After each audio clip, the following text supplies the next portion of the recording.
Hello hello everyone, എല്ലാവർക്കും സുഖാണെന്ന് വിശ്വസിക്കുകയാണ്. വിംബിൾ അക്കാദമിയുടെ കീഴിലായിട്ട് നമ്മൾ സംഘടിപ്പിച്ചു വരുന്ന വ്യത്യസ്തമായിട്ടുള്ള കോഴ്സുകളുടെയും വർക്ക്ഷോപ്പുകളുടെയും ഭാഗമായിട്ട് ദിനേന എന്നോണം സംഘടിപ്പിക്കുന്ന സൗജന്യ വെബിനാറിലാണ് നമ്മൾ എല്ലാവരും ഉള്ളത്. നമ്മുടെ അറിവുകൾ നവീകരിക്കുക, നമ്മളുടെ കഴിവുകൾ വികസിപ്പിക്കുക, അങ്ങനെ നമ്മളെ കാത്തിരിക്കുന്ന, നമ്മളെ തേടിയിരിക്കുന്ന അനേകായിരം ആളുകൾക്ക് ആശ്വാസമേകാൻ, അതോടൊപ്പം തന്നെ നമ്മളിൽ ഒരു മാറ്റം ഉണ്ടാകാൻ തീർച്ചയായിട്ടും നമ്മൾ ശ്രമിച്ചുകൊണ്ടേയിരിക്കണം. നമ്മൾ അതിനു വേണ്ടി പരിശ്രമിച്ചുകൊണ്ടേയിരിക്കണം. നമ്മളിൽ ഒരു മാറ്റം ഉണ്ടാകാൻ വേണ്ടി നമ്മൾ ആഗ്രഹിക്കണം, നമ്മൾ കൊതിക്കണം. നമ്മളിൽ മാറ്റം ഉണ്ടാകുമ്പോഴാണ് നമ്മുടെ ചുറ്റുമുള്ള ആളുകളിൽ മാറ്റങ്ങൾ ഉണ്ടാകുന്നത്. നമുക്ക് മറ്റുള്ളവരെ പരിവർത്തിപ്പിക്കാൻ സാധിക്കുന്നത്, മറ്റുള്ളവരെ നമുക്ക് മോട്ടിവേറ്റ് ചെയ്യാനും ഇൻസ്പയർ ചെയ്യാനും നമുക്ക് സാധിക്കുന്നത്. അപ്പൊ നമുക്ക് വേണ്ടി നമ്മൾ സമയം കണ്ടെത്തി നമ്മളുടെ നോളജുകളെ, നമ്മളുടെ സ്കിൽസിനെ നമ്മൾ അപ്ഗ്രേഡ് ചെയ്യാൻ വേണ്ടി നമ്മൾ ശ്രമിച്ചുകൊണ്ടേയിരിക്കുക. അതിനുള്ള ഒരു പ്ലാറ്റ്ഫോമാണ് വിംബിൾ അക്കാദമി എല്ലാ ദിവസങ്ങളിലുമായിട്ട് നമ്മൾ നടത്തുന്നത്. കഴിഞ്ഞ ദിവസം നമുക്ക് റിയൽ ഹാപ്പിനെസ് എന്നുള്ള ഒരു ടോപ്പിക്കിനെ അധികരിച്ചുകൊണ്ട് ഡോക്ടർ യൂനിസ് സാറിന്റെ ക്ലാസ് ഉണ്ടായിരുന്നു. അതിന്റെ തൊട്ട് മുമ്പ് നമുക്കറിയാം സ്നേഹ മാമിന്റെ സെഷൻ ഉണ്ടായിരുന്നു. ഇങ്ങനെ തുടങ്ങി ഓരോ ദിവസവും വ്യത്യസ്തമായിട്ടുള്ള സെഷനുകളാണ് നമ്മൾ പ്രൊവൈഡ് ചെയ്തുകൊണ്ടിരിക്കുന്നത്. ഏറ്റവും ചുരുങ്ങിയ ഫീയിൽ, അതല്ലെങ്കിൽ അഫോർഡബിൾ ആയിട്ട് നമുക്ക് കോഴ്സുകളും വർക്ക്ഷോപ്പുകളും ഒക്കെ പഠിക്കാനുള്ള ഒരു പ്ലാറ്റ്ഫോം, അതായത് സൈക്കോളജി, സൈക്കോതെറാപ്പി, കൗൺസിലിംഗ് തുടങ്ങിയിട്ടുള്ള ഒത്തിരി കോഴ്സുകൾ നമ്മൾ ഷോർട്ട് ടൈമും ലോങ് ടൈമും ആയിട്ട് നമ്മൾ സംഘടിപ്പിക്കുന്നു. 3000-ത്തിലധികം സ്റ്റുഡൻസ്, അതല്ലെങ്കിൽ ലേണേഴ്സ്, മെന്റൽ ഹെൽത്ത് പ്രൊഫഷണൽസ് വ്യത്യസ്ത സൈക്കോതെറാപ്പികളും കൗൺസിലിംഗ് സെഷനുകളും ഒക്കെ അറ്റൻഡ് ചെയ്ത് കഴിഞ്ഞു. അതിന്റെ ഭാഗമായിട്ട് ഇന്ന് നമ്മൾ പുതിയ ഒരു സെഷൻ നമ്മളിവിടെ ഇൻട്രൊഡ്യൂസ് ചെയ്യാണ്.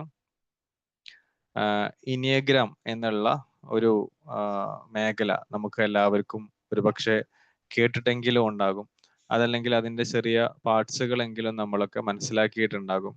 അതിനെക്കുറിച്ച് കുറച്ചുകൂടി ഒരു ഇൻട്രൊഡക്ഷൻ എന്നുള്ള രൂപത്തിൽ മനസ്സിലാക്കാനും അതുമായി ബന്ധപ്പെട്ട് നമുക്കുള്ള സംശയങ്ങളൊക്കെ ദൂരീകരിച്ച് നമുക്ക് മുന്നോട്ട് പോകാനും ഒക്കെയാണ് ആഗ്രഹിക്കുന്നത്. ഇനിയഗ്രാമുമായിട്ടൊക്കെ ബന്ധപ്പെട്ട് നമ്മളൊരു കോഴ്സ്, ഒരു വളരെ മനോഹരമായിട്ടുള്ള ഒരു കോഴ്സ് നമ്മൾ രൂപപ്പെടുത്താൻ ആഗ്രഹിക്കുകയാണ്. ഒരു 5 ദിവസത്തെ ഒരു വർക്ക്ഷോപ്പ് മോഡലിൽ തന്നെ മാക്സിമം മെറ്റീരിയൽസ് ഒക്കെ നമ്മൾ പ്രൊവൈഡ് ചെയ്തുകൊണ്ട്, നേരത്തെ നമ്മൾ പഠിച്ച ഇനിയഗ്രാമിനേക്കാൾ കുറച്ചും കൂടി ഒരു അഡ്വാൻസ്ഡ് ആയിട്ട് തന്നെ നമുക്ക് മനസ്സിലാക്കാനും അത് എങ്ങനെ നമ്മുടെ ലൈഫിൽ നമുക്ക് അപ്ലൈ ചെയ്യാൻ, നമ്മുടെ കമ്മ്യൂണിക്കേഷൻ ലെവലും റിലേഷൻഷിപ്പിലും ഒക്കെ നമുക്ക് എങ്ങനെ അപ്ലൈ ചെയ്യാൻ പറ്റുമെന്നൊക്കെ ഉള്ള ഒരു മനോഹരമായ രീതിയിലുള്ള ഒരു കോഴ്സ് നമ്മൾ സ്ട്രക്ചർ ചെയ്തിട്ടുണ്ട്. അതിന്റെ ഒരു മനോഹരമായിട്ടുള്ള പിന്നെ ഒരു ഇൻഫോർമേഷൻ ആയിരിക്കും തീർച്ചയായിട്ടും ഇവിടെ നമുക്ക് ലഭിക്കുന്നത്.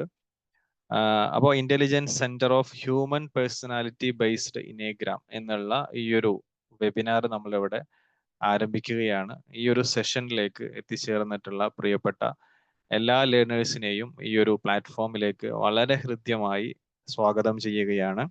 അതേപോലെ തന്നെ നമ്മളുടെ ഇന്നത്തെ ഫാക്കൽറ്റി മുഹമ്മദ് റാഫി സാറ് ഒരു ഇനിയഗ്രാം ട്രെയിനറാണ്, അതേപോലെ തന്നെ കൗൺസിലറാണ്.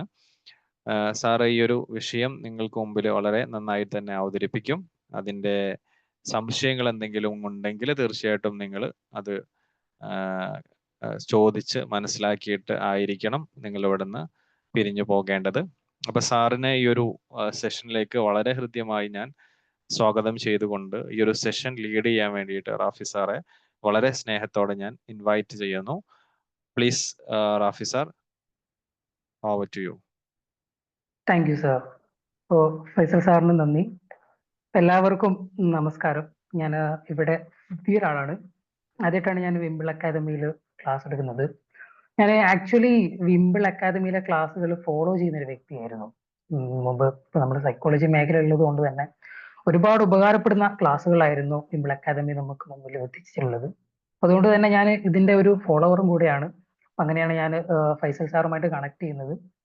അങ്ങനെയാണ് നിങ്ങളുടെ മുമ്പിലേക്ക് ഞാൻ എത്തുന്നത്. ഓക്കെ. അപ്പോൾ ഇന്നത്തെ ഈ ഒരു ക്ലാസ്സിനെ കുറിച്ച് പ്രത്യേകതകളുണ്ട്.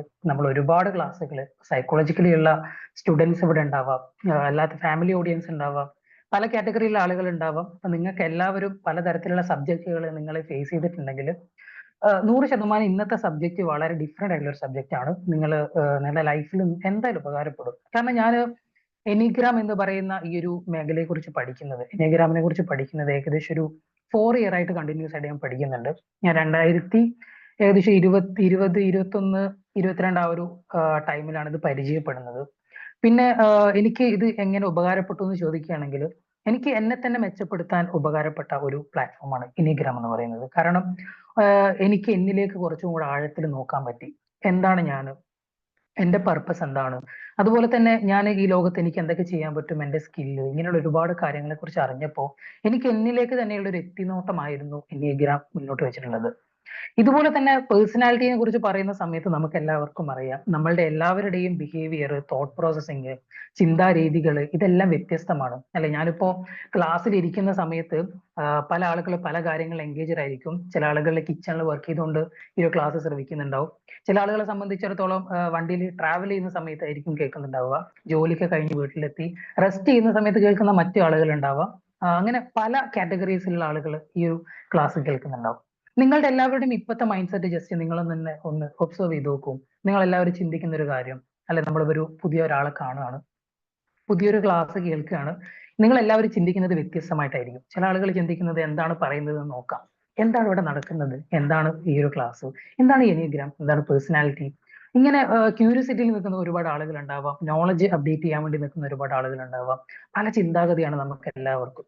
എന്താണ് നമ്മളെ എല്ലാവരും വ്യത്യസ്തനാക്കുന്നത്, അല്ലെ, നമ്മളുടെ എല്ലാവരുടെയും പേഴ്സണാലിറ്റി തന്നെയാണ്, നമ്മളുടെ എല്ലാവരുടെയും ഐഡിയോളജി ഒക്കെ തന്നെയാണ്. അപ്പൊ ഈ ഒരു പേഴ്സണാലിറ്റീന്റെ ഉത്ഭവം മുതൽ നമുക്ക് തുടങ്ങാം. ഇപ്പൊ നമ്മൾ ഇന്നിവിടെ പ്രധാനമായിട്ട് ഡിസ്കസ് ചെയ്യുന്നത് എനിഗ്രാമിൽ ഏകദേശം ഒരു 9 ടൈപ്പ് ഓഫ് പേഴ്സണാലിറ്റീസിനെ കുറിച്ച് ഡിസ്കസ് ചെയ്യുന്നുണ്ട്. ഈ 9 ടൈപ്സിനെ തന്നെ മൾട്ടിപ്ലൈ ചെയ്തിട്ട് 27 ടൈപ്സ് ആയിട്ട് മൾട്ടിപ്ലൈ ചെയ്യുന്നുണ്ട്. അപ്പോൾ ഇതിന്റെയൊക്കെ ഒരു ആകത്തുകയായിട്ട് ഒരു 3ആയിട്ട് ഇവരെ വിഭജിക്കുന്നുണ്ട്. ഇവരെല്ലാവരെയും 3ആയിട്ട് വിഭജിക്കുന്നുണ്ട്. അപ്പൊ നമ്മളിപ്പോ ഒരു ബേസിക് ആയിട്ടുള്ള ഒരു വിഭജനമാണ് നമുക്കറിയുന്നത്, ഇൻട്രോവേർട്ട്, എക്സ്ട്രോവേർട്ട്, ആംബിവേർട്ട്. അതുപോലെ തന്നെ ഒരു 3 തരത്തിലുള്ള വിഭജനങ്ങളുണ്ട്. ആ ഒരു വിഭജനങ്ങളെ കുറിച്ചാണ് നമ്മൾ പ്രധാനമായിട്ട് ഇവിടെ ഡിസ്കസ് ചെയ്യാൻ പോകുന്നത്. അപ്പൊ അതിനു മുമ്പ് ആമുഖം എന്നോണം കുറച്ച് കാര്യങ്ങൾ ഞാൻ ഡിസ്കസ് ചെയ്തിട്ട് തുടങ്ങാം. ഓക്കെ. അപ്പൊ ആദ്യം എനിക്ക് ചോദിക്കാനുള്ള, എനിക്ക് ഇവിടുത്തെ ഓഡിയൻസിനെ പരിചയമല്ല ഫസ്റ്റ് ഓഫ് ഓൾ. അപ്പൊ നിങ്ങളുടെ ഒരു പ്രതികരണം, നിങ്ങൾ ആക്റ്റീവ് ആയിട്ടുള്ള ഒരു ഓഡിയൻസ് ആണെന്നാണ് ഞാൻ കേട്ടിട്ടുള്ളത്. എല്ലാവരും നല്ല സംസാരിക്കുന്ന ആളുകളാണ്, നല്ല ചർച്ചകളാണ് ഇവിടെ നടക്കാറുള്ളത്. ഇവൻ മുമ്പത്തെ ക്ലാസ്സിലൊക്കെ കയറുന്ന സമയത്തും ഞാൻ സംശയം ചോദിച്ചിട്ടില്ല ഫസ്റ്റ് ഓഫ് ഓൾ. പക്ഷെ ഇവിടെയുള്ള സ്റ്റുഡൻസ് അല്ലെങ്കിൽ ഈ കേൾക്കുന്ന ആളുകളൊക്കെ നന്നായിട്ട് എൻഗേജിങ് ആണ്. കാരണം ക്ലാസ് എടുക്കുന്ന സമയത്ത് നന്നായിട്ട് ആശയങ്ങൾ ചോദിക്കാറുണ്ട്, സംശയങ്ങൾ ചോദിക്കും. അങ്ങനെ നന്നായിട്ട് ഒരു കമ്മ്യൂണിക്കേഷൻ ലെവലിൽ നമുക്ക് എന്താ പറയുക, ഒരു സ്കൂളിലൊക്കെ ക്ലാസ് എടുക്കുന്ന ഒരു ഓൺലൈനേക്കാളും ഒരു ഓഫ്ലൈൻ ഫീൽ ഇവിടെ കിട്ടാറുണ്ട് എന്നൊക്കെ കേട്ടിട്ടുണ്ട്. ഞാനും നിങ്ങളിൽ നിന്നും അത് എക്സ്പെക്ട് ചെയ്യുന്നു. അത് ഞാൻ ആദ്യം ആമുഖമായിട്ട് പറഞ്ഞേക്കാം. ഓക്കെ. ആദ്യം എനിക്ക് ഒരു ചോദ്യത്തിലൂടെ നമുക്ക് ഇന്നത്തെ സെഷൻ തുടങ്ങാം. ഓക്കെ. നിങ്ങൾക്ക് എല്ലാവർക്കും ടെക്സ്റ്റ് ചെയ്യാം, വോയിസ് ആയിട്ട് പറയുന്നവർക്ക് അങ്ങനെ പറയാം. ഒരുപാട് ഓപ്ഷൻസ് ഉണ്ട്. ഇപ്പോ ഒരു ക്ലാസ്സിനെ സംബന്ധിച്ച് ഞാൻ നേരത്തെ പറഞ്ഞു, ഡിഫറെന്റ് ആയിട്ടുള്ള ഓഡിയൻസ് ആണ്. ചില ആളുകൾക്ക് തന്റെ മുഖം വെളിപ്പെടുത്തുന്നത് ഇഷ്ടമല്ല. നമ്മളിപ്പോ മിക്കപ്പോഴും ഞാൻ ഓൺലൈൻ ക്ലാസ് എടുക്കുമ്പോൾ കാണാറുള്ളതാണ്. ഞാൻ പറയും പറ്റുന്നവരൊക്കെ വീഡിയോ ഓൺ ആക്കണം എന്ന് പറയും, പക്ഷെ എല്ലാവരും വീഡിയോ ഓൺ ആക്കൂല. കാരണം പല ആളുകൾക്കും, ചില ആളുകൾക്ക് അത് അവരുടെ പേഴ്സണാലിറ്റി ആയിരിക്കാം. പിന്നെ ചില ആളുകൾ തിരക്കൊണ്ടൊക്കെ ഉള്ള ആളുകളുണ്ട് കേട്ടോ, അങ്ങനത്തെ ആളുകളുണ്ട്, ഞാനിത് പറയുന്നില്ല. പക്ഷെ എന്നിരുന്നാലും നല്ലൊരു വിഭാഗം ആളുകൾ അവരുടെ ഫേസ് അഡ്രസ് ചെയ്യാൻ ആഗ്രഹിക്കുന്നില്ല. ഒരു സംശയം ചോദിക്കാൻ പറയുന്ന സമയത്ത് അവരുടെ ഉള്ളിൽ സംശയം ഉണ്ടാവും. അതായത് എനിക്കിത് ചോദിക്കണം എന്നുണ്ട്, പക്ഷെ ഞാനിത് ചോദിച്ചാൽ എന്ത് സംഭവിക്കും, ഒരുപാട് ആളുകൾ കാണുന്നുണ്ട്, ഇവരൊക്കെ എങ്ങനെ പ്രതികരിക്കും, എന്നെ കുറിച്ച് ആരെങ്കിലും മോശം വിചാരിക്കോ, അല്ല ഞാൻ ചോദിക്കുന്ന ചോദ്യം റെഡി ആയിരിക്കോ, ഇതിൽ എന്തെങ്കിലുമൊക്കെ ഫാൾട്ട് ഉണ്ടാവുമോ, ഇങ്ങനത്തെ ചിന്തകൾ വന്നിട്ട് എന്ത് ചെയ്യില്ല, പലരും പ്രതികരിക്കില്ല. അപ്പോ ചില ആളുകൾ സംശയം ചോദിക്കാനുണ്ടെങ്കിലും ചോദിക്കാതിരിക്കും. അപ്പൊ അങ്ങനത്തെ വിഭാഗം ആളുകളും ഉണ്ട്. ഓക്കെ. അപ്പൊ ഇങ്ങനെ ഡിഫറെന്റ് ആയിട്ടുള്ള ഓഡിയൻസ് ആണ് ഞാൻ ഫേസ് ചെയ്തിട്ടുള്ളത്. അപ്പൊ അതുപോലെ തന്നെ ഇവിടെ ഡിഫറെന്റ് ആയിട്ടുള്ള ഓഡിയൻസ് ഞാൻ ഉണ്ടാവാം. അപ്പൊ ആദ്യത്തെ എന്റെ ചോദ്യം എന്താണെന്ന് വെച്ചിട്ടുണ്ടെങ്കിൽ, നിങ്ങളൊക്കെ ആരാണ്? സ്വാഭാവികമായിട്ട് നിങ്ങളിപ്പോ നിങ്ങളുടെ പേര് അഡ്രസ് ചെയ്യും, അതുപോലെ തന്നെ ഞാൻ എവിടെയാണ് അഡ്രസ്, അതൊക്കെ വിടും. അൾട്ടിമേറ്റ്ലി നമ്മൾ എല്ലാവരും ആരാണ്, ഹു ആം ഐ എന്നുള്ളൊരു ക്വസ്റ്റ്യൻ, അതായത് ഞാൻ ആരാണ് എന്നുള്ളൊരു ചോദ്യത്തിന് നിങ്ങൾക്ക് എന്ത് മറുപടി തരാൻ പറ്റും? ഓഡിയോ ആയിട്ട് പറയാം, ടെക്സ്റ്റ് ആയിട്ട് പറയാം, നിങ്ങളുടെ ചോയ്സ് ആണ്. എല്ലാവരും മറുപടി പറയുകയാണെങ്കിൽ എനിക്കതൊരു എൻഗേജിങ് ആയിരിക്കും. ക്ലാസ് എടുക്കുമ്പോൾ എനിക്കത് എനർജി ആയിരിക്കും. പറഞ്ഞോളൂ.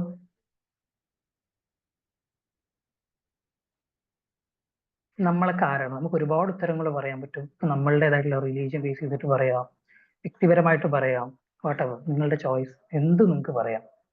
നിങ്ങളൊക്കെ നമ്മൾ ആരാണ്? ഹു ആം ഐ എന്നുള്ളൊരു ക്വസ്റ്റ്യൻ നിങ്ങളുടെ മുമ്പിൽ ലൈഫിൽ ചിലപ്പോൾ നമ്മളോട് തന്നെ പലപ്പോഴും ചോദിച്ചിട്ടുണ്ടാവും.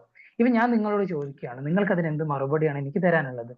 നിങ്ങൾ ആരാണ്, അല്ലെങ്കിൽ ഞാൻ ആരാണ് എന്നുള്ളൊരു ചോദ്യത്തിന് പ്ലീസ് മറുപടി പറയും. മനുഷ്യനാണ്. Yes, മനുഷ്യനാണ്. ഓക്കെ, ഒരു ആൻസർ കിട്ടി. വേറെ ആർക്കെങ്കിലും ഇനി മറുപടി?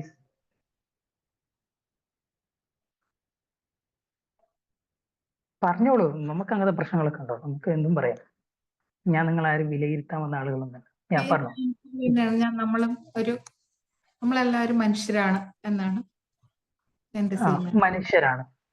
ഓക്കെ, ആർക്കെങ്കിലും ഞാൻ അതിനുള്ളൊരു മറുപടി ഇപ്പൊ ഹലോ തന്നെ തരാം. സർ, അതായത് good evening. Okay, good evening. എന്റെ പേര് മിനി പറഞ്ഞോളൂ. സുലൈമാൻ, ആലപ്പുഴയിലാണ്. Moon school of okay. Creative science principal ആണ് professionally and oh, trainer okay. ആണ്. വാ. ഇപ്പോ എന്താ ഇപ്പൊ അതിനേക്കാൾ ഉപരി എന്തെന്ന് ചോദിച്ചാല് ഒരു പ്രിൻസിപ്പൾ ആയത് ഒരുപാട് ലക്ഷ്യങ്ങളോട് കൂടിയാണ്. അതായത് ഒരു 21st ശരിക്കും മോറൽ വാല്യൂസ് ഉൾക്കൊള്ളുന്ന, എന്നാൽ അതിനോടൊപ്പം 21st സെഞ്ചുറി സ്കിൽസ് അപ്ഡേഷൻ ഉള്ള മൂല്യവത്തായ ഒരു സമൂഹത്തെ, കുറെ ആഗ്രഹങ്ങളും ആശയങ്ങളും ഒക്കെ ഉണ്ട്. അങ്ങനെ ഒരു മൂല്യമുള്ള ഒരു തലമുറയെ വാർത്തെടുക്കുക എന്ന ലക്ഷ്യത്തോടു കൂടി ഒരു സ്കൂൾ ആരംഭിച്ച ഒരാളാണ്. താങ്ക് ഗോഡ് ഇപ്പൊ അതിന്റെ കഴിഞ്ഞ 9 വർഷമായി അതിന്റെ ഭാഗമായിട്ട് തന്നെയാണ് സൈക്കോളജി പഠിക്കാൻ തുടങ്ങി. ഈ കോഴ്സിലെ ഈ വിംബിൾ അക്കാഡമിയിലേക്കും എത്തിയത് ആ ഒരു ലക്ഷ്യത്തിന്റെ പുറത്താണ്. ഒരു ഇൻഫ്ലുവൻസ്ഡ് പേഴ്സണാലിറ്റി ഡെവലപ്പ് ചെയ്യുക എന്നുള്ളതാണ്. ഓക്കെ, അപ്പോ ഇതിന് ഉള്ള മറുപടി എന്തായിരുന്നു? ഒന്നും കൂടെ പറഞ്ഞാലും. ഞാൻ ചോദ്യത്തിന് നിങ്ങൾ ആരാണ്, നമ്മൾ ആരാണെന്നുള്ളത്. എന്നോടാണ് yes yes yes, ready. Okay, അത് വാല്യൂ ഉള്ള ഒരു മനുഷ്യനാവുക, അതുപോലെ തന്നെ വാല്യൂ ഉള്ള ഒരു സമൂഹത്തെ വാർത്തെടുക്കാൻ ശ്രമിക്കുക. ഓക്കെ, ഒരു വാല്യൂ ഉള്ള ഒരു മനുഷ്യൻ, അത് തന്നെയാണ് answer. Okay, only creature with high grade intelligence and thinking ability. Okay, thinking ability ഉള്ള ഒരു മനുഷ്യനാണെന്നാണ് ഉദ്ദേശിക്കുന്നത്. Yes, അത് തന്നെ. Okay. Only creature with thinking ability and high grade intelligence, common sense, etc. Thinking ability, common sense, yes. Okay, done. Okay, just ഞാൻ ഇനിയും പറയാം, ആർക്കും എപ്പോഴും പറയാം. ഇവിടെ ഓഡിയോ അൺമ്യൂട്ട് ചെയ്തിട്ട് സംസാരിക്കാം കേട്ടോ. പറഞ്ഞ ഉത്തരങ്ങൾക്ക് ഞാൻ എൻ്റെതായിട്ടുള്ള ഒരു കാര്യം പറഞ്ഞുതരാം. ഒരു കോമൺ ആയിട്ടുള്ള എല്ലാവരും ഇവിടെ പറഞ്ഞിട്ടുള്ള ഒരു ആൻസർ എന്ന് പറയുന്നത് മനുഷ്യൻ എന്നുള്ളൊരു ഘടനയാണ്. മനുഷ്യൻ എന്ന് പറയുന്നത് നമ്മുടെ സ്പീഷ്യസ് ആണ്. ഇപ്പോൾ ഈ ലോകത്ത് ഒരുപാട് സ്പീഷ്യസ് ഉണ്ട് അല്ലെ? ജീവജാലങ്ങള്, ജന്തുക്കള്, വൈറസ്, ഇങ്ങനെ തുടങ്ങിയിട്ട് ഒരുപാട് സ്പീഷ്യസ് ഉണ്ട്. ഇതിൽപ്പെട്ട ഒരു സ്പീഷ്യസ് ആണ് ഹ്യൂമൻസ്. ഓക്കെ, ഹോമോസാപ്പിയൻസ് എന്നാണ് നമ്മുടെ എന്ത് ചെയ്യുന്നത്, ഇതിനറിയപ്പെടുന്നത്. അപ്പോൾ നമ്മളൊരു സ്പീഷ്യസ് ആണ്. മനുഷ്യൻ എന്ന് പറയുന്നത് നമ്മുടെ സ്പീഷ്യസിൽ പെട്ടതാണ്. ഇനി പേര് പറയുന്ന ആളുകളെ സംബന്ധിച്ചിടത്തോളം ഈ ഭൂമിയിൽ നമ്മൾ ജനിച്ച സമയത്ത് നമുക്ക് നൽകപ്പെട്ടതാണ് ഈ പേര് അല്ലെ? നമുക്ക് നമ്മുടെ ഇപ്പൊ ഒരു ചെറിയ കുട്ടി ജനിക്കുമ്പോൾ ആ കുട്ടിയുടെ ശരീരത്തിൽ എവിടെയും കൊത്തി വെക്കുന്നില്ല ഒരു പേര്.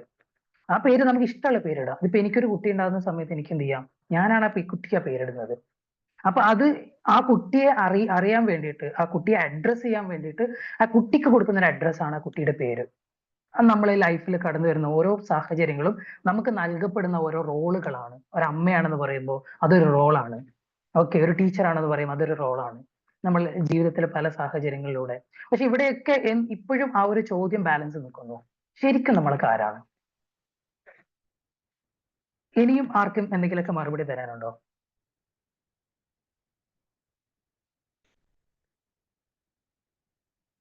നിങ്ങൾ തന്ന മറുപടിക്ക് ഞാൻ ഉത്തരം നൽകി. ഇനി ആർക്കും എന്തെങ്കിലും ഇതിൽ കൂടുതലായിട്ട് നിങ്ങളിലെ കുറിച്ച് ഒരു തോട്ട് എന്തെങ്കിലും നിങ്ങൾക്ക് എന്താ പറയാ, ഇതിപ്പോ ലിവിങ് ബീങ്, ഒരു ജീവി അല്ലെ? I believe that I've been sent here to serve a purpose, something that I'm looking for, a purpose in life. Okay, ഒരു പർപ്പസിന് വേണ്ടി ജനിച്ചൊരു വ്യക്തി, റൈറ്റ്? ഓക്കെ, അങ്ങനെ തന്നെയാണോ ബിന്ദു മാം? Am I right? Yes. Okay. I believe that I've been sent for a purpose. Okay. നിങ്ങൾക്ക് അങ്ങനെ ഒരു purpose കണ്ടെത്താൻ പറ്റിയിട്ടുണ്ടോ? Yes. I'm into life coaching and parent coaching. So I'm in the process, like I've found out that is what I am meant for. So I'm in the process of becoming the best version of myself so that I can contribute to the world. Okay, done. Okay, done. അത് നല്ലൊരു answer ആണ്. അപ്പൊ നിങ്ങൾക്ക് ഒരു പരിധി വരെ ഞാൻ ആരാണെന്നുള്ളതിന് ഉത്തരം കണ്ടുവെത്താൻ പറ്റിയിട്ടുണ്ട്. ഓക്കെ, ഇനി ഞാൻ ഡയറക്റ്റ് അധികം നീട്ടി വലിച്ചു കൊണ്ടുപോകാതെ ഞാൻ കാര്യത്തിലേക്ക് കിടക്കാം. അപ്പോൾ സിമ്പിൾ ആയിട്ട് പറയുകയാണെന്നുണ്ടെങ്കിൽ നമുക്ക് നമ്മളെ ഏറ്റവും നന്നായിട്ട് വിശേഷിപ്പിക്കാൻ പറ്റുന്ന ഒരു പേരെന്ന് പറയുന്നത് സോൾ ആണ്. ഒരു ആത്മാവ് എന്ന് പറയാം, ഒരു സോൾ എന്ന് പറയാം. അപ്പോൾ ഈ ഒരു സോളിനെ സംബന്ധിച്ചിടത്തോളം ഈ ഒരു സോളിന് ഭൂമിയിൽ ജനിക്കുന്ന സമയത്ത് കിട്ടിയിട്ടുള്ള ഒരു രൂപമാണ് നമ്മളുടെ ഈ ഒരു മനുഷ്യൻ എന്ന് പറയുന്ന രൂപം. ഓക്കെ, ബാക്കിയെല്ലാം നമുക്ക് എന്താ പറയാ, ഈ ലോകത്ത് പല സാഹചര്യങ്ങളിൽ പേര് കൊടുത്തത്, ഈ പേരുകളൊക്കെ മനുഷ്യൻ ഉണ്ടാക്കിയത് തന്നെയാണല്ലോ. പല കാരണങ്ങളും കൊണ്ട്, പല രീതിയിൽ, പല ലാംഗ്വേജിൽ പല പേരുകളാണ്. പക്ഷെ ഇതിനൊക്കെ ഒരു അർത്ഥമാണ് വരുന്നതെങ്കിലും ഇതൊക്കെ മനുഷ്യന് കൊടുത്തിട്ടുള്ള അഡ്രസ്സുകളാണ്. പക്ഷെ എന്നിരുന്നാലും നമുക്കൊരു മനുഷ്യ രൂപമുള്ള ഒരു സോൾ ആണെന്ന് നമുക്ക് നമ്മളെ വിശേഷിപ്പിക്കാൻ പറ്റും. അപ്പൊ ഈ ഒരു സോളിന് ഈ ലോകത്ത് ജനിക്കുന്ന സമയത്ത് അവനൊരു പർപ്പസ് ഉണ്ട്. ഇപ്പൊ ഈ ബിന്ദു മാം പറഞ്ഞതുപോലെ എല്ലാവർക്കും ഓരോ പേർപ്പസുകൾ ഉണ്ട്. ഞാൻ ഈ ഒരു കൗൺസിലിംഗ് ഫീൽഡിൽ നിൽക്കുന്ന സമയത്ത് തന്നെ ഇനി എന്റെ ജീവിതം എന്താണ് എന്നറിയാതെ നിൽക്കുന്ന ഒരുപാട് മനുഷ്യരെ ഞാൻ കണ്ടിട്ടുണ്ട്. കാരണം കൗൺസിലിങ്ങിനൊക്കെ വരുന്ന സമയത്തൊക്കെ പല ആളുകളും പറയാറുള്ള ഒരു കാര്യമാണ്, അതായത് എനിക്ക് എന്തിനാണ് ഞാൻ ജീവിക്കുന്നത് എന്നതിനെ കുറിച്ച് അറിയില്ല. എന്റെ ജീവിതത്തിലെ പല സാഹചര്യങ്ങൾ കൊണ്ട് ഞാൻ ഇന്നൊരു റോളിലേക്ക് എത്തി. മേ ബി ഞാനൊരു പാരന്റ് ആയിരിക്കാം, ഓക്കെ, മേ ബി ഞാൻ ഒരു വർക്കർ ആയിരിക്കാം, ഇനി അതല്ലാന്നുണ്ടെങ്കിൽ ഞാൻ ഒരു പൊസിഷനിൽ നിൽക്കുന്ന ഒരു വ്യക്തിയായിരിക്കാം, വാട്ടെവർ. പക്ഷെ എന്നിരുന്നാലും എനിക്ക് എന്റെ പർപ്പസ് എന്താന്നുള്ളത് കണ്ടെത്താൻ പറ്റിയിട്ടില്ല. ഞാൻ യാന്ത്രികമായിട്ട് ജീവിച്ചുകൊണ്ടിരിക്കുന്നു എന്ന് പറയുന്ന ഒരുപാട് ആളുകളെ ഞാൻ പേഴ്സണലി ഫേസ് ചെയ്തിട്ടുണ്ട്. ബിക്കോസ് നമ്മളുടെ ലൈഫിൽ നമ്മളുടെ പേർപ്പസ് കണ്ടെത്തുക എന്നുള്ളത് വളരെ ഇമ്പോർട്ടന്റ് ആണ്. നമുക്ക് എല്ലാവർക്കും ഒരു പേർപ്പസ് ഉണ്ട്. ഓക്കെ, ഈ ലോകത്ത് ജീവിക്കുന്ന സമയത്ത് ഈ പേർപ്പസ് കണ്ടെത്താൻ നിങ്ങളെ സഹായിക്കുന്ന ഒരു മെത്തേഡാണ് എനിഗ്രാം. അപ്പൊ എനിഗ്രാമിനെ കുറിച്ച് പറയുന്ന സമയത്ത് BC കാലഘട്ടം മുതൽ ഈ ലോകത്ത് അവൈലബിൾ ആയിട്ടുള്ള ഒരു കാര്യമാണ് എനിഗ്രാം. ഇതിന് ഒരുപാട് അടിസ്ഥാന വശങ്ങളെ കുറിച്ച് പറയുന്നുണ്ട്. ലൈക്ക് ഇതിൽ ഒരു എന്താ പറയാ, ഒരു ക്രിസ്തീയമായിട്ടുള്ള ഒരു കൾച്ചറിന്റെ ഒരു അടിത്തറ പറയുന്നുണ്ട്. ക്രിസ്തീയമായിട്ടുള്ള ഒരു കൾച്ചർ അതിന്ന് കണക്ട് ചെയ്ത് വന്നിട്ടുള്ളതാന്ന് പറയുന്നുണ്ട്. പിന്നെ അതുപോലെ തന്നെ നമ്മുടെ ഒരു മുസ്ലിം കമ്മ്യൂണിറ്റിയിലുള്ള ഒരു അടിത്തറ പറയുന്നുണ്ട്. അപ്പൊ അങ്ങനെ ഒരു കൺവേർഷനിലൂടെ വന്നതാന്ന് പറയുന്നുണ്ട്. ഓസ്കാർ ഇച്ചാസോ എന്ന് പറയുന്ന ഒരു വ്യക്തിയാണ് ഇതിന്റെ എന്താ പറയാ, ഈ ഒരു മെത്തേഡ് കൊണ്ടുവന്നത്. അരിക്ക എന്ന് പറയുന്ന ഒരു യൂണിവേഴ്സിറ്റി UK സ്ഥാപിച്ചതിന് ശേഷമാണ് ലോകോത്തരമായിട്ട് ഇത് പ്രബലമാകുന്നത്. ഓക്കെ, അപ്പോൾ ഇതിലൂടെ എങ്ങനെയാണ് ഒരു മനുഷ്യന്റെ പേർപ്പസ് കണ്ടെത്താൻ പറ്റുക എന്ന് ചോദിക്കുകയാണെന്നുണ്ടെങ്കിൽ ഇതിനെ മൂന്നായിട്ട്, ഞാൻ നേരത്തെ പറഞ്ഞതുപോലെ എനിഗ്രാം ടോട്ടലി നമുക്ക് ഇവിടെ എക്സ്പ്ലെയിൻ ചെയ്യാനുള്ള ഒരു ഡ്യൂറേഷനോ ടൈമോ ഒന്നും നമുക്ക് അവൈലബിൾ അല്ല. പക്ഷെ എന്നിരുന്നാലും മൂന്നായിട്ട് തരംതിരിക്കുന്നുണ്ട്. ഇമോഷണൽ ടൈപ്പ് ആളുകൾ ഒന്നാമത്തേത്, രണ്ടാമത്തേത് എന്ന് പറയുന്നത് തിങ്കിങ് ടൈപ്പ് ആളുകൾ, ഓക്കെ, പിന്നെ ഒരു ടൈപ്പ് എന്ന് പറയുന്നത് ഗട്ട് എന്ന് പറയുന്നുണ്ട്. നമ്മുടെ എന്താ പറയാ, അതൊരു എന്താ പറയാ, കുറെയൊക്കെ ഒരു അവോയ്ഡ് ചെയ്യുന്ന ടൈപ്പ്. അതുപോലെ തന്നെ കുറച്ചുകൂടെ എന്താ നമുക്കത് മനസ്സിലാകുന്ന രീതിയിൽ പറയുകയാണെന്നുണ്ടെങ്കിൽ എന്താ പറയാ, പെട്ടെന്ന് അങ്ങനെ കാര്യങ്ങളൊക്കെ ലേസി ആയിട്ട് വിട്ടുകളയുന്ന മറ്റൊരു ടൈപ്പ്. അപ്പൊ ഇങ്ങനെ മൂന്നായിട്ട് ആളുകളെ തരംതിരിക്കുന്നുണ്ട്. ഓക്കെ, അപ്പൊ ആ ഒരു തരംതിരിവിനെ കുറിച്ചാണ് നമ്മളിവിടെ ഡിസ്കസ് ചെയ്യുന്നത്. ഓക്കെ, ഇനി ഞാൻ പറയാൻ പോകുന്ന ഒരു കാര്യം എന്ന് വെച്ചിട്ടുണ്ടെങ്കിൽ പീപ്പിൾസ്, അതായത് മനുഷ്യരുടെ സ്വഭാവം മാറിക്കൊണ്ടിരിക്കും. ഒരു കൺസിസ്റ്റന്റ് ആയിട്ടുള്ള ഒരു പേഴ്സണാലിറ്റി ഒരാൾക്ക് ഉണ്ടാവില്ല എന്ന് പറയുന്നുണ്ട്. ഒരു ബേസിക് ആയിട്ടുള്ള ഒരു പേഴ്സണാലിറ്റി ഉണ്ടെങ്കിലും അയാളുടെ വ്യക്തിത്വം മാറിക്കൊണ്ടേയിരിക്കും. അതിന്റെ ഒരു അടിത്തറ പറയുന്ന ഒരു കാര്യമുണ്ട്, അതായത് ഒരാളുടെ വ്യക്തിത്വത്തിന്റെ ഉത്ഭവം. ഓക്കെ, എന്തെങ്കിലും ചോദിക്കാനുണ്ടോ ബിന്ദു മാം? ആക്ഷൻ കാണിച്ചു. Yes. So basically, Enneagram എന്ന് പറയുന്നത്, is it a personality or it's something like to find a purpose in life? What is it? Enneagram actually mean ചെയ്യുന്നത് എന്താണ്? കംപ്ലീറ്റ്ലി പേഴ്സണാലിറ്റി ആണ്. ഒരാളുടെ പേഴ്സണാലിറ്റി മനസ്സിലാക്കാനും അയാളുടെ പേഴ്സണാലിറ്റിയിലുള്ള സ്ട്രെങ്ത്, വീക്ക്, അതുപോലെ തന്നെ ഒരാളുടെ കരിയർ, ഇത്തരത്തിലുള്ള കാര്യങ്ങൾ ഫൈൻഡ് ഔട്ട് ചെയ്യാൻ പറ്റുന്ന ഒരു മെത്തേഡാണ് എനിഗ്രാം. ഓക്കെ, അപ്പൊ ഇത് കാലാകാലങ്ങളായിട്ട് യൂസ് ചെയ്ത് വന്നിട്ടുണ്ട്. ഇപ്പൊ നമുക്ക് ഇതിന്റെ നേരത്തെ കൾച്ചർ പറഞ്ഞതുപോലെ ബുദ്ധാസിൽ ഇതിന്റെ ഒരു കൾച്ചർ ഉണ്ടായിരുന്നു. ഓക്കെ, സൂഫിസത്തിൽ നിന്ന് കണക്ട് ചെയ്ത് വന്നിട്ടുണ്ട്. സൂഫിസത്തിൽ നിന്നും കണക്ട് ചെയ്ത് വന്നതാന്നുള്ളൊരു അഭിപ്രായമുണ്ട്. ഇങ്ങനെ പല രീതിയിൽ. ഓക്കെ, അപ്പൊ ഞാൻ പറഞ്ഞ പോയിന്റ് എന്താണെന്ന് വെച്ചിട്ടുണ്ടെങ്കിൽ വ്യക്തിത്വത്തിന്റെ ഉത്ഭവമാണ്. അതായത് പേഴ്സണാലിറ്റി ഡെവലപ്പ് ചെയ്യുന്നതിന് ഒരു സ്റ്റെപ്പ് ഉണ്ട്. നമ്മൾ എല്ലാവരും ഒരു ഭൂമിയിലേക്ക് പിറന്നു വീഴുന്നത് ഒരു കുട്ടിയായിട്ടാണ്. ഈ ഒരു കുട്ടിയായിട്ട് വരുന്ന സമയത്ത് ഒരു കുട്ടിയെ സംബന്ധിച്ചിടത്തോളം അവൻ മെന്റലി എംപ്റ്റി ആണ്. അവന്റെ കോൺഷ്യസ്ലി അവൻ പ്രവർത്തിക്കാൻ തുടങ്ങിയിട്ടുണ്ടാവില്ല. ഒരു 6 to 7 ഇയർ മുതലാണ് ഒരാൾ എന്ത് ചെയ്യുന്നത്, കോൺഷ്യസ്ലി വളർന്നു വരുന്നത്. എന്താണ് ഞാൻ എന്നുള്ള ഒരു ചിന്തയിലേക്കൊക്കെ ഒരു വ്യക്തി അല്ലെങ്കിൽ ഒരു കുട്ടി വരുന്നത് എന്നാണ് പൊതുവെ പറയുന്നത്. ഒരു സൈക്കോളജിയാണത്. അതേപോലെ തന്നെ അവന്റെ സബ് കോൺഷ്യസ് മൈൻഡ് കുട്ടിക്കാലം മുതലേ അല്ലെങ്കിൽ അവന്റെ ജീവൻ തുടിക്കുന്ന ആ ഒരു സമയം മുതലേ വർക്കായി തുടങ്ങുമെന്നും പറയുന്നുണ്ട്. അപ്പൊ ഈ ഒരു സാഹചര്യത്തില് ഏറ്റവും കൂടുതൽ ഒരാളുടെ സ്വഭാവത്തെ എങ്ങനെയാണ് ഡെവലപ്പ് ആകുന്നത്, അതിനൊരു എനിഗ്രാം ഒരു കാരണം പറയുന്നുണ്ട്. അതെന്താന്ന് വെച്ചിട്ടുണ്ടെങ്കിൽ ഒരു 40% ഒക്കെ ജനറ്റിക് ഫാക്ട് ആണ്. അതായത് നമുക്ക് ജന്മസിദ്ധമായിട്ട് ഞാൻ ഇന്ന അച്ഛന്റെ മകനായി ജനിച്ചു, ഇന്ന അമ്മയുടെ മകനായിട്ട് ജനിച്ചു എന്നുള്ളത് കൊണ്ട് ആ ഒരു ജനറ്റിക് ഫാക്ട് നമുക്ക് തള്ളിക്കളയാൻ പറ്റില്ല. അത് നമ്മളുടെ പേഴ്സണാലിറ്റിനെ വളരെയധികം സ്വാധീനിക്കുന്നുണ്ട്. എന്നാൽ അതിനേക്കാളും കൂടുതൽ 60 എബോവ് നമ്മുടെ പേഴ്സണാലിറ്റിനെ സ്വാധീനിക്കുന്ന ഒരു ഘടകമാണ് നമ്മുടെ എൻവയോൺമെന്റ്. ഓക്കെ, നമ്മുടെ എൻവയോൺമെന്റ് വലിയ രീതിയിൽ നമ്മളെ സ്വാധീനിക്കുന്നുണ്ട്. ഒരു എക്സാമ്പിൾ പറയുകയാണെന്നുണ്ടെങ്കിൽ ഒരു പാവപ്പെട്ട ഒരു മിഡിൽ ക്ലാസ്സിൽ ജീവിക്കുന്ന ഒരു കുട്ടിയുടെ മെന്റാലിറ്റിയും ഒരു ഫിനാൻഷ്യലി സ്റ്റേബിൾ ആയിട്ടുള്ള ഒരു കുട്ടിയുടെ മെന്റാലിറ്റി തമ്മിൽ വലിയ രീതിയിലുള്ള വ്യത്യാസം ഉണ്ടാവും. ഈ രണ്ട് കുട്ടികളും ജനറ്റിക്കലി സെയിം സ്വഭാവമുള്ള വ്യക്തികളാണെങ്കിൽ കൂടെ അവരുടെ ചുറ്റുപാടുകൾ, അതായത് സാഹചര്യങ്ങൾ മാറുന്നതിനനുസരിച്ച് അവരുടെ പേഴ്സണാലിറ്റിയിൽ മാറ്റം വന്നുകൊണ്ടേയിരിക്കും. അല്ലെ, നമ്മളിപ്പോ സ്ഥിരമായിട്ട് കേൾക്കുന്ന ഒരു കാര്യമാണ് കല്യാണം. നമുക്കിപ്പോ നമ്മുടെ നാട്ടിലൊക്കെ സ്ഥിരം നടക്കുന്ന ഒരു കാര്യമാണ് കല്യാണം നടത്തുക എന്ന് പറയുന്നത്. ഒരു 18-19 വയസ്സായ ഒരു പെൺകുട്ടിയെയും 25 വയസ്സിന് മുകളിലുള്ള ഒരു ആൺകുട്ടിയെയും നമ്മൾ ഒരുമിപ്പിച്ച് കല്യാണം എന്ന് പറയുന്ന ഒരു പ്രക്രിയയിലൂടെ ഒരുമിപ്പിക്കുന്നു. ഇതിന് ശേഷം എന്ത് ചെയ്യുന്നു, ആ പെൺകുട്ടി ആ വീട് വിട്ടിട്ട് ആ കുട്ടി ജീവിച്ചു വന്നിരുന്ന ഒരു എൻവയോൺമെന്റിൽ നിന്ന് കംപ്ലീറ്റ്ലി ഡിഫറെന്റ് ആയിട്ടുള്ള ഒരു എൻവയോൺമെന്റിലേക്ക് മാറുന്നു. ഓക്കെ, ഈ ഒരു സമയത്ത് ആ കുട്ടിയുടെ മെന്റലി ആ കുട്ടിയെ എന്ത് ചെയ്യും, ആ ഒരു എൻവയോൺമെന്റ് സ്വാധീനിക്കും. ചിലപ്പോ ഭയങ്കരമായിട്ട് സംസാരിക്കുന്ന വായാടി ആയിട്ടുള്ള ഒരു പെൺകുട്ടിയാണെങ്കിൽ ചിലപ്പോ ആ വീടെന്ന് പറയുന്നത് ഭയങ്കര ഒരു ട്രഡീഷണൽ കൾച്ചർ ഉള്ള, അധികം സംസാരിക്കാത്ത, കുറച്ചൊരു ഇൻട്രോവേർട്ട് ബിഹേവിയർ ഉള്ള ഒരാളുകൾ ഒരുമിച്ച് കൂടുന്ന ഒരു ഫാമിലി ആണെന്നുണ്ടെങ്കിൽ ആ ഒരു കുട്ടി ചില സമയങ്ങളിൽ എന്ത് ചെയ്യും, ഒന്നില്ലെങ്കിൽ അതിനെതിരെ റിയാക്ട് ചെയ്യും, എന്നിട്ട് അവിടുന്ന് ഒഴിവായിട്ട് പോരും. ഇതല്ലാന്നുണ്ടെങ്കിൽ കുട്ടി പൊരുത്തപ്പെടാൻ ശ്രമിക്കുന്ന ഒരു ശ്രമമുണ്ട്. അതായത് ഒരു ഫാമിലിയാണ്, എൻ്റെ ലൈഫാണ്, ഞാൻ അവിടെ അഡ്ജസ്റ്റ് ചെയ്യണം. അങ്ങനെ അഡ്ജസ്റ്റ് ചെയ്ത് ആ കുട്ടി ജീവിക്കുന്ന സമയത്ത് സ്വാഭാവികമായിട്ടും ആ കുട്ടിയുടെ സ്വഭാവത്തിൽ പലതരത്തിലുള്ള മാറ്റങ്ങൾ വരും. ഓക്കെ, അപ്പൊ ഇത്തരത്തിലുള്ള മാറ്റങ്ങൾ എന്ത് ചെയ്യും, ആ ഒരു കുട്ടിയെ ചിലപ്പോൾ പല രീതിയിൽ സ്വാധീനിക്കാം. ചിലപ്പോൾ ആ കുട്ടിക്ക് ഒരു അസ്വസ്ഥത ഉണ്ടാക്കിയേക്കാം. ചിലപ്പോൾ ചില ആളുകൾ ഒരു ഡിപ്രഷൻ ആ ഒരു ലെവലിലേക്ക് ഡൗൺ ആയിട്ട് പോയേക്കാം. ചില ആളുകൾ അങ്ങനത്തെ ഒരു ലെവലിലേക്കൊന്നും പോയിട്ടില്ലെങ്കിലും അവരുടെ സ്വഭാവം എന്ത് ചെയ്യും, പലതരത്തിലേക്ക് മാറിക്കൊണ്ടിരിക്കും. ഭയങ്കരമായിട്ട് സംസാരിക്കുന്ന ഒരു കുട്ടി എന്ത് ചെയ്യും, കുറഞ്ഞ അളവിൽ സംസാരിക്കുന്ന ഒരു രീതിയിലേക്ക് മാറും. അതേപോലെ തന്നെ വേറൊരു എക്സാമ്പിൾ പറയുകയാണെന്നുണ്ടെങ്കിൽ ഒരു മനുഷ്യന്, ഒരു സാധാരണക്കാരന് ഈ ലോകത്ത് ജീവിക്കുന്നു, നല്ല ഇമാജിൻഡ് സോഷ്യലി നല്ലൊരു പൊസിഷനൊക്കെ ഉള്ള ഒരു വ്യക്തിയാണെന്ന് വിചാരിക്കുക.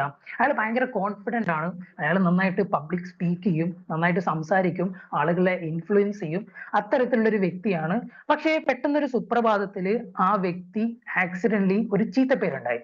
അതായത് പുള്ളി ഇത്രയും കാലം ഉണ്ടാക്കിയെടുത്ത പുള്ളിയുടെ ഇമാജ് നഷ്ടപ്പെട്ടു.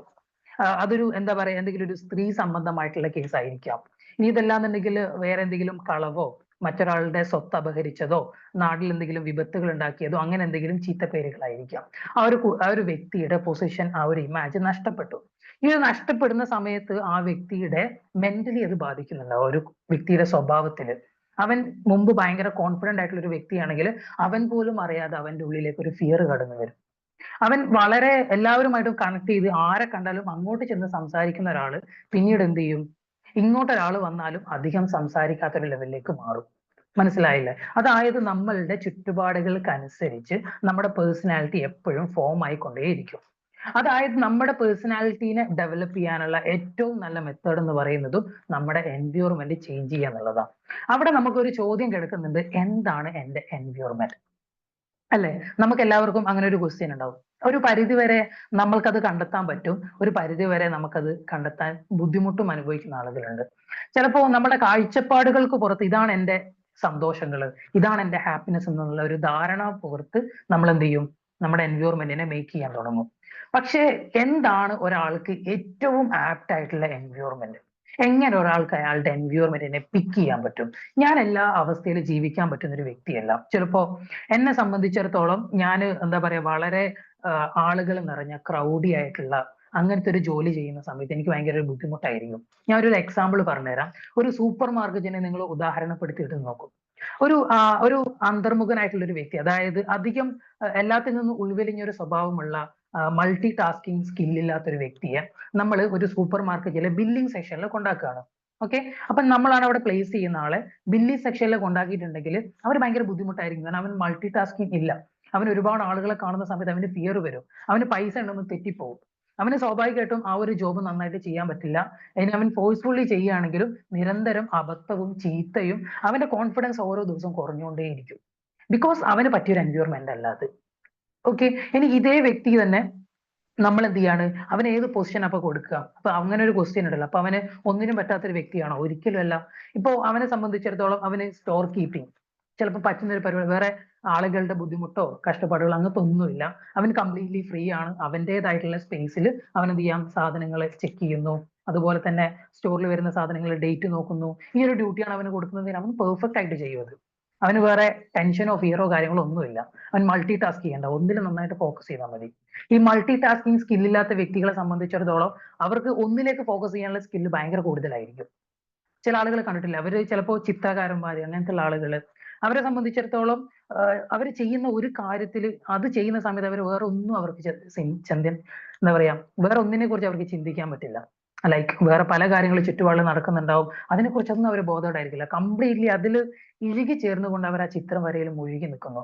പക്ഷെ അവരുടെ പ്രൊഡക്ടിവിറ്റി അല്ലെങ്കിൽ അവർ അതിൽ നിന്ന് കിട്ടുന്ന ആ ഒരു റിസൾട്ട് നമുക്ക് പ്രെഡിക്റ്റ് ചെയ്യാൻ പറ്റാത്ത റിസൾട്ട് ആയിരിക്കും. ചില നമ്മൾ കണ്ടിട്ടില്ലേ, ചില ആർട്ടിസ്റ്റുകളൊക്കെ ഭയങ്കരമായിട്ടുള്ള സ്കില്ലുള്ള ആളുകളാണ്. അപ്പൊ ആളുകൾ വ്യത്യസ്തരാണ്.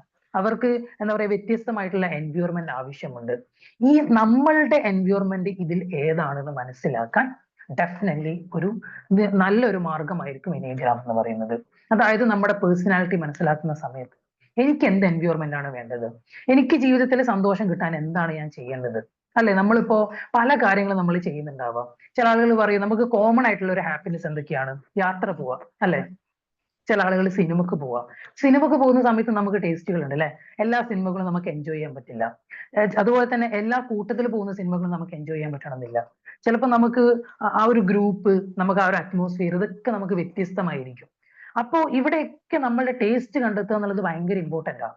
ഇതിലെല്ലാം ഉപരി നമ്മൾ നിരന്തരം കണ്ടുകൊണ്ടിരിക്കുന്ന, നമ്മുടെ നാട്ടിൽ നിരന്തരമായിട്ട് കണ്ടുകൊണ്ടിരിക്കുന്ന ഒരു പ്രശ്നമാണ് വിവാഹമോചനങ്ങൾ, അല്ലെ? നമ്മൾ നിരന്തരം കേൾക്കുന്നതല്ലേ. നമ്മുടെ ഫാമിലിയിൽ നോക്കുകയാണെങ്കിൽ ഒരു 2-3 ഫാമിലികൾ നമ്മളൊന്ന് ജസ്റ്റ് ഒന്ന് എത്തി നോക്കുകയാണെങ്കിൽ ഒരു വിവാഹമോചനങ്ങളോ അല്ലെങ്കിൽ അതിലെ വക്കിൽ നിൽക്കുന്ന ഒരാൾ എന്തായാലും ഉണ്ടാവും. 100% ഉറപ്പാണ്. നിങ്ങളത് എഗ്രി ചെയ്യുന്നുണ്ടോ? നമ്മുടെ ചുറ്റുപാടിൽ നോക്കുകയാണെങ്കിൽ ഒരു 10 ആളുകൾ എടുത്തു നോക്കുകയാണെങ്കിൽ 1-2 ആളുകൾ ഒന്നില്ലെങ്കിൽ ഡിവോഴ്സിന്റെ വക്കിലോ അല്ലെങ്കിൽ ഡിവോഴ്സ് ആയിട്ടുള്ള ആളുകളോ ആയിരിക്കും. റൈറ്റ്? ജസ്റ്റ് നിങ്ങളെല്ലാവരും ഒന്ന് കമന്റ് ബോക്സിൽ ആക്റ്റീവ് ആകുകയാണെങ്കിൽ നന്നായിരിക്കും. ഞാൻ പറയുമ്പോൾ ഒന്ന് കമന്റ് ഇടുമ്പോൾ ഒരു സുഖമാണ്. ഓക്കെ, എന്താണ് നിങ്ങൾക്ക് തോന്നുന്നത്? നിങ്ങൾക്ക് അത് അഗ്രി ചെയ്യാൻ പറ്റുന്നുണ്ടോ? നമ്മുടെ ചുറ്റുപാടിൽ അമിതമായിട്ട് വിവാഹമോചന കേസുകൾ വരാറുണ്ട്. യെസ്. അത് തന്നെ എന്തുകൊണ്ടാന്ന് വെച്ചിട്ടുണ്ടെങ്കിൽ നമ്മൾ പല കാര്യങ്ങളും നമ്മുടെ വീട്ടിൽ ഒരു കല്യാണം അന്വേഷിക്കുന്ന സമയത്ത് നോക്കാറുണ്ട്. അതായത് അവരുടെ ഫാമിലി ബാക്ക്ഗ്രൗണ്ട്, അതുപോലെ തന്നെ അവർക്ക് ഒരു എന്താ പറയുക ഫിനാൻഷ്യലി കാപ്പബിൾ ആയിട്ടുള്ള ഒരു വ്യക്തിയാണോ, അതുപോലെ തന്നെ നമ്മൾ നോക്കുന്നത് തറവാട്, ഓക്കെ, അതുപോലെ തന്നെ നമ്മൾ നോക്കുന്നത് സൗന്ദര്യം, ഇങ്ങനെ ഒരുപാട് കാര്യങ്ങൾ നമ്മൾ നോക്കുന്ന സമയത്ത് അവര് തമ്മിലുള്ള ഒരു മാച്ചിങ് ഉണ്ടല്ലോ. ചിലപ്പോ എന്താ പറയാ, നമ്മളിപ്പോ അലുവയും മത്തിക്കറി എന്ന് പറയും, ഒരു കോമ്പിനേഷനും ഇല്ലാത്ത മനുഷ്യൻ കണ്ടെത്തിയ ഒരു സാധനമാണ് അലുവയും മത്തിക്കറി. ഉദാഹരണപ്പെടുത്തി പറയുന്നതാണ്. ചിലപ്പോൾ അതുപോലുള്ള ഒരു വ്യക്തികൾ പാർട്ട്ണർ ആവാറുണ്ട്. ചിലപ്പോൾ അത് അറേഞ്ച്ഡ് മാരേജിലായിരിക്കാം, ലവ് മാരേജിൽ പോലും അങ്ങനെ സംഭവിക്കുന്നുണ്ട്. കാരണം ഒരിക്കലും അവർ തമ്മിൽ ചേരത്തില്ല. കാരണം അവരുടെ രണ്ടാളുടെയും ഐഡിയോളജി ഡിഫറെന്റ് ആണ്. ഒരാൾ ഭയങ്കരമായിട്ട് കമ്മ്യൂണിക്കേറ്റ് ചെയ്യണം, ഭയങ്കരമായിട്ട് എപ്പോഴും എൻഗേജഡ് ആയിട്ടിരിക്കണം, യാത്രകൾ ചെയ്യണം, ഇത്തരത്തിലുള്ള ഒരു മെന്റാലിറ്റി ഉള്ള ഒരാൾ കല്യാണം കഴിക്കുന്നത് അധികം സംസാരിക്കുന്നത് ഇഷ്ടമില്ലാത്ത, എന്നാൽ ഈ ലിമിറ്റഡ് ആയിട്ട് വർക്കിൽ മാത്രം ഫോക്കസ് ചെയ്യാൻ കൂടുതൽ ഇഷ്ടപ്പെടുന്ന, ഫാമിലിയുടെ കാര്യങ്ങളൊക്കെ ജസ്റ്റ് നോക്കുക എന്നുള്ളത് മാത്രം ആഗ്രഹിക്കുന്ന ഒരു ടൈപ്പ് ഓഫ് പാർട്ട്ണർ ആണെന്നുണ്ടെങ്കിൽ അവരുടെ ലൈഫ് ഭയങ്കര ദയനീയമായിരിക്കും. അവർക്ക് ഒരിക്കലും അവർ ആഗ്രഹിച്ച ഒരു സന്തോഷം 2 കൂട്ടർക്കും കിട്ടില്ല. ഇവൻ ആഗ്രഹിച്ച ഒരു പാർട്ട്ണർ ആയിരിക്കില്ല അവനക്ക് കിട്ടിയിട്ടുണ്ടാവും. ഞാൻ ഈ അടുത്ത് പറഞ്ഞൊരു കാര്യം ഉണ്ടായിരുന്നു. അതായത് നമ്മൾ എല്ലാവരും ഒരു റിലേഷൻഷിപ്പ് സ്റ്റാർട്ട് ചെയ്യുന്ന സമയത്ത് ശ്രദ്ധിക്കേണ്ട ഒരു പ്രധാനപ്പെട്ട ഒരു കാര്യമാണ്. അതെന്താന്ന് വെച്ചിട്ടുണ്ടെങ്കിൽ, നമ്മൾ ഒരു റിലേഷൻഷിപ്പ് സ്റ്റാർട്ട് ചെയ്യുന്ന സമയത്ത് നമുക്ക് ചിന്തിക്കാൻ ഒരുപാട് ഓപ്ഷൻ ഉണ്ട്. നമ്മളിപ്പോ എന്താ പറയാ, ഒരു കല്യാണം കഴിഞ്ഞ ശേഷമാണ് നമ്മൾ ചിന്തിക്കുന്നതെങ്കിൽ, നമ്മൾ തമ്മിൽ ചേരുമോ എന്നുള്ളൊരു കാര്യം ചിന്തിക്കുന്നത് എന്നുണ്ടെങ്കിൽ നമുക്ക് അവിടെ ഓപ്ഷൻ ഇല്ല. ലൈക്ക് നമുക്ക് അവിടെ എന്താ പറയാ, ഒന്നില്ലെങ്കിൽ ഡിവോഴ്സ് ചെയ്യുക, അതല്ലാന്നുണ്ടെങ്കിൽ നമുക്ക് എന്ത് ചെയ്യുക, സഹിക്കുക. ഈ രണ്ട് ഓപ്ഷനേ നമുക്കുള്ളൂ. അല്ലെങ്കിൽ നല്ലതാണെങ്കിൽ നന്നായിട്ട് ജീവിക്കുക, ഇതാണ് ഒരു ഓപ്ഷൻ. പക്ഷെ കല്യാണം കഴിക്കുന്നതിന് മുമ്പാണ് നമ്മൾ ഇതൊന്ന് പഠിക്കുന്നത് എന്നുണ്ടെങ്കിൽ നമുക്ക് ഒരുപാട് ഓപ്ഷനുകൾ ഉണ്ടാവും. ഇവരുടെ കൂടെ പോകണോ, ഒരു പാർട്ട്ണർ എനിക്ക് ചൂസ് ചെയ്യണോ, ചൂസ് ചെയ്യണ്ടേ, ഒരുപാട് മൾട്ടിപ്ലൈ ആയിട്ടുള്ള ചോയ്സസ് കിട്ടും. അപ്പൊ ഇതുപോലെ തന്നെ ഈ പാർട്ട്ണർഷിപ്പിൽ അടക്കം വ്യത്യസ്തമായിട്ടുള്ള ആളുകൾ വരുന്ന സമയത്ത് ഒരിക്കലും എന്താ പറയാ, പേഴ്സണലി അല്ലെങ്കിൽ ഒരാളുടെ പേഴ്സണാലിറ്റി ബേസ് ചെയ്തിട്ട് ചേരാൻ പറ്റാത്ത ആളുകൾ ചേരുന്ന സമയത്ത് ക്ലാഷ് ഉണ്ടാവാനുള്ള സാധ്യത വളരെ കൂടുതലാണ്. അപ്പൊ ഇവിടെയൊക്കെ നമുക്ക് എന്താ പറയാ, നമ്മളെ കണ്ടെത്തുക, നമ്മുടെ സ്കില്ല് കണ്ടെത്തുക, അതുപോലെ തന്നെ നമുക്ക് താല്പര്യമുള്ള ഒരു എൻവയോൺമെന്റ് കണ്ടെത്തുക എന്നുള്ളത് വളരെ ഇമ്പോർട്ടന്റ് ആണ്. അല്ല, ഞാനിപ്പോ കല്യാണം കഴിക്കാത്തൊരു വ്യക്തിയാണ്. അപ്പൊ ഞാനൊരു കല്യാണം കഴിക്കാൻ പോകുന്ന സമയത്ത് എനിക്ക് എന്ത് ചെയ്യാം, ഫാമിലി കല്യാണം നോക്കിക്കോളൂ, ഞാൻ എന്ത് ചെയ്യാം, എനിക്ക് ആരായാലും കുഴപ്പമൊന്നുമില്ല, എനിക്ക് കാണാൻ കൊണ്ടാൽ മതി, ഇവർ കുഴപ്പമൊന്നുമില്ല എന്ന് പറയുന്നു. അപ്പൊ അവരൊരു കല്യാണം നോക്കുകയാണ്, എന്നിട്ട് എന്ത് ചെയ്യുന്നു, എനിക്ക് പറഞ്ഞു തരാം ഈ ഒരു ഫോട്ടോ എങ്ങനെയുണ്ട്. ഞാൻ പറയും കുഴപ്പമില്ല, അപ്പൊ ഞങ്ങൾ ആലോചിക്കട്ടെ, നീ വരേണ്ട ആവശ്യമില്ല, ഞങ്ങൾ ഉറപ്പിക്കുകയാണ് എന്ന് പറയുന്നു. ചിലപ്പോൾ അങ്ങനെ ഓക്കെ പറയുന്ന ഒരുപാട് ആളുകൾ നമ്മുടെ ചുറ്റുപാടിലുണ്ടെന്നേ. അപ്പോൾ അവരെ സംബന്ധിച്ചിടത്തോളം അവരെന്താന്ന് വെച്ചിട്ടുണ്ടെങ്കിൽ കല്യാണം കഴിച്ചിട്ടാണ് നമുക്ക് പലതരത്തിലുള്ള പ്രശ്നങ്ങൾ ഉണ്ടാകുന്നത്. വേണ്ടായിരുന്നു, കാരണം നമുക്ക് ഒരു കാര്യം ചെയ്തതിന് ശേഷം അല്ല, കല്യാണം കഴിഞ്ഞതിന് ശേഷം നമുക്ക് എന്ത് ചെയ്യാൻ പറ്റില്ല, ചോയ്സസ് ഇല്ല. അവിടെ നമുക്ക് ചോയ്സസ് ഇല്ലാത്തൊരവസ്ഥയാണ് വരുന്നത്. പക്ഷെ ഇതിനു മുമ്പ് നമുക്ക് ചോയ്സ് ഉണ്ടായിരുന്നു. ആ സമയത്ത് നമ്മൾ എന്ത് ചെയ്തില്ല, നമ്മളെ കുറിച്ച് ചിന്തിച്ചില്ല. നമ്മുടെ താല്പര്യങ്ങള്, നമുക്ക് ഏറ്റവും ആപ്റ്റ് ആകുന്ന എൻവയോൺമെന്റ്, ഇതൊന്നും നമ്മൾ ചിന്തിക്കാറില്ല. അപ്പൊ ഇത് വലിയൊരു പ്രശ്നമാണ്. അപ്പൊ ഇതിനെ നിങ്ങൾക്ക് എന്ത് ചെയ്യാൻ പറ്റും, കൃത്യമായിട്ടുള്ള ഒരു ധാരണ ക്രിയേറ്റ് ചെയ്യാനും എനിയഗ്രാം നിങ്ങളെ 100% ഹെൽപ്പ് ചെയ്യുന്നുണ്ടാവും. ഓക്കെ, ഇനി ഞാൻ പറയാൻ പോകുന്നത് നമ്മളുടെ ഈ ഒരു മെത്തേഡിനെ കുറിച്ചാണ്. അതായത് എന്താണ് ഇമോഷണൽ ടൈപ്പ് ആളുകൾ, എന്താണ് തിങ്കിങ് ടൈപ്പ് ആളുകൾ, എന്താണ് ഗട്ട് ടൈപ്പ് ആളുകൾ. ഓക്കെ, ഇത് മൂന്നും ഞാൻ എന്ത് ചെയ്യാം, ഡീറ്റെയിൽ ആയിട്ട് നിങ്ങൾക്ക് എക്സ്പ്ലെയിൻ ചെയ്തു തരാം. അപ്പൊ ആ ഒരു സമയത്ത് നിങ്ങൾ ചിന്തിക്കാൻ ഒന്നും കൂടെ ഒന്ന് പറയൂ, അത് എന്താണ് അതിന്റെ ഡെഫിനിഷൻ, കറക്റ്റ് ഡെഫിനിഷൻ എനിയഗ്രാമിന്റെ? അതൊരു ഗ്രീക്ക് പദത്തിൽ നിന്ന് വന്നിട്ടുള്ള ഒരു പേരാണ്. അതായത് എനിയ എന്ന് പറഞ്ഞിട്ടുണ്ടെങ്കിൽ എന്താ പറയാ, ഒരുമിച്ച് കൂട്ടുന്നത്, അല്ലെങ്കിൽ എന്താ പറയാ, നമുക്കിപ്പോ 9 വിഭജിക്കപ്പെട്ടത് എന്നൊക്കെ പറയും എനിയഗ്രാം.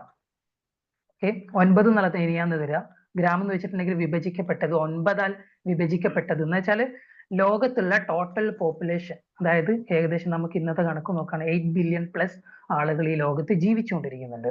ഇത്രയും ആളുകളെ സംബന്ധിച്ചിടത്തോളം എല്ലാവരും വ്യത്യസ്തരാണ്. ഇപ്പൊ നമ്മളൊരു ഫാമിലിയിൽ എടുത്തു നോക്കുകയാണെങ്കിൽ തന്നെ അച്ഛന്റെ അതേ താല്പര്യമായിരിക്കില്ല അമ്മക്ക് ഉണ്ടാവുക, അമ്മയുടെ താല്പര്യമായിരിക്കില്ല കുട്ടികൾക്ക് ഉണ്ടാവുക. കുട്ടികൾ ഇങ്ങനെ ജീവിക്കണം എന്ന് പറയുമ്പോൾ അച്ഛൻ പറയും അങ്ങനെ ജീവിക്കണ്ട, നിങ്ങൾ ഇങ്ങനെ ജീവിച്ചാൽ മതി. അപ്പൊ ഇവിടെ വരുന്നതൊക്കെ ഡിഫറെന്റ് ആയിട്ടുള്ള താല്പര്യങ്ങളും ഐഡിയോളജിയാണ്. ഈ താല്പര്യങ്ങളെ ഒരു കാൽക്കുലേഷനിലേക്ക് കൊണ്ടുവരുന്നതാണ് എനിഗ്രാം. 9 എന്ത് ചെയ്യുന്നവരെ കൺവേർട്ട് ചെയ്യുന്നു. ഈ 9 തന്നെ മൾട്ടിപ്ലൈ ചെയ്തിട്ട് 27 ടൈപ്പ് ആക്കുന്നുണ്ട്. അപ്പൊ അത്രയും വ്യത്യസ്തരായിട്ടുള്ള പേഴ്സണാലിറ്റീസ് ഉണ്ടെന്ന് പറയുന്നത്. എനിഗ്രാം മാത്രമല്ല, 16 പേഴ്സണാലിറ്റി എന്ന് പറയുന്ന ഒരു വിലയിരുത്തലുണ്ട്. അതായത് 16 ടൈപ്പായിട്ട് ആളുകളെ തരംതിരിക്കുന്നുണ്ട്, 16 പേഴ്സണാലിറ്റി. ഓക്കെ, അപ്പൊ അങ്ങനെ അപ്പൊ ഒരുപാട് വിഭജനങ്ങളുണ്ട്. നമുക്ക് എന്താ പറയാ, നമുക്ക് ഗൂഗിളിലൊക്കെ അവൈലബിൾ ആണ്, നമുക്ക് സെർച്ച് ചെയ്യുകയാണെങ്കിൽ അറിയാൻ പറ്റും. ഇതുപോലെ നമുക്ക് എന്ത് ചെയ്യാൻ പറ്റും, നമ്മുടെ പേഴ്സണാലിറ്റീനെ കൃത്യമായിട്ട് ഫൈൻഡ് ചെയ്യാൻ പറ്റും. ഞാൻ കണ്ടിന്യൂ ചെയ്തോട്ടെ സാറിന്? ഓക്കെ അല്ലേ, ക്ലിയർ അല്ലേ?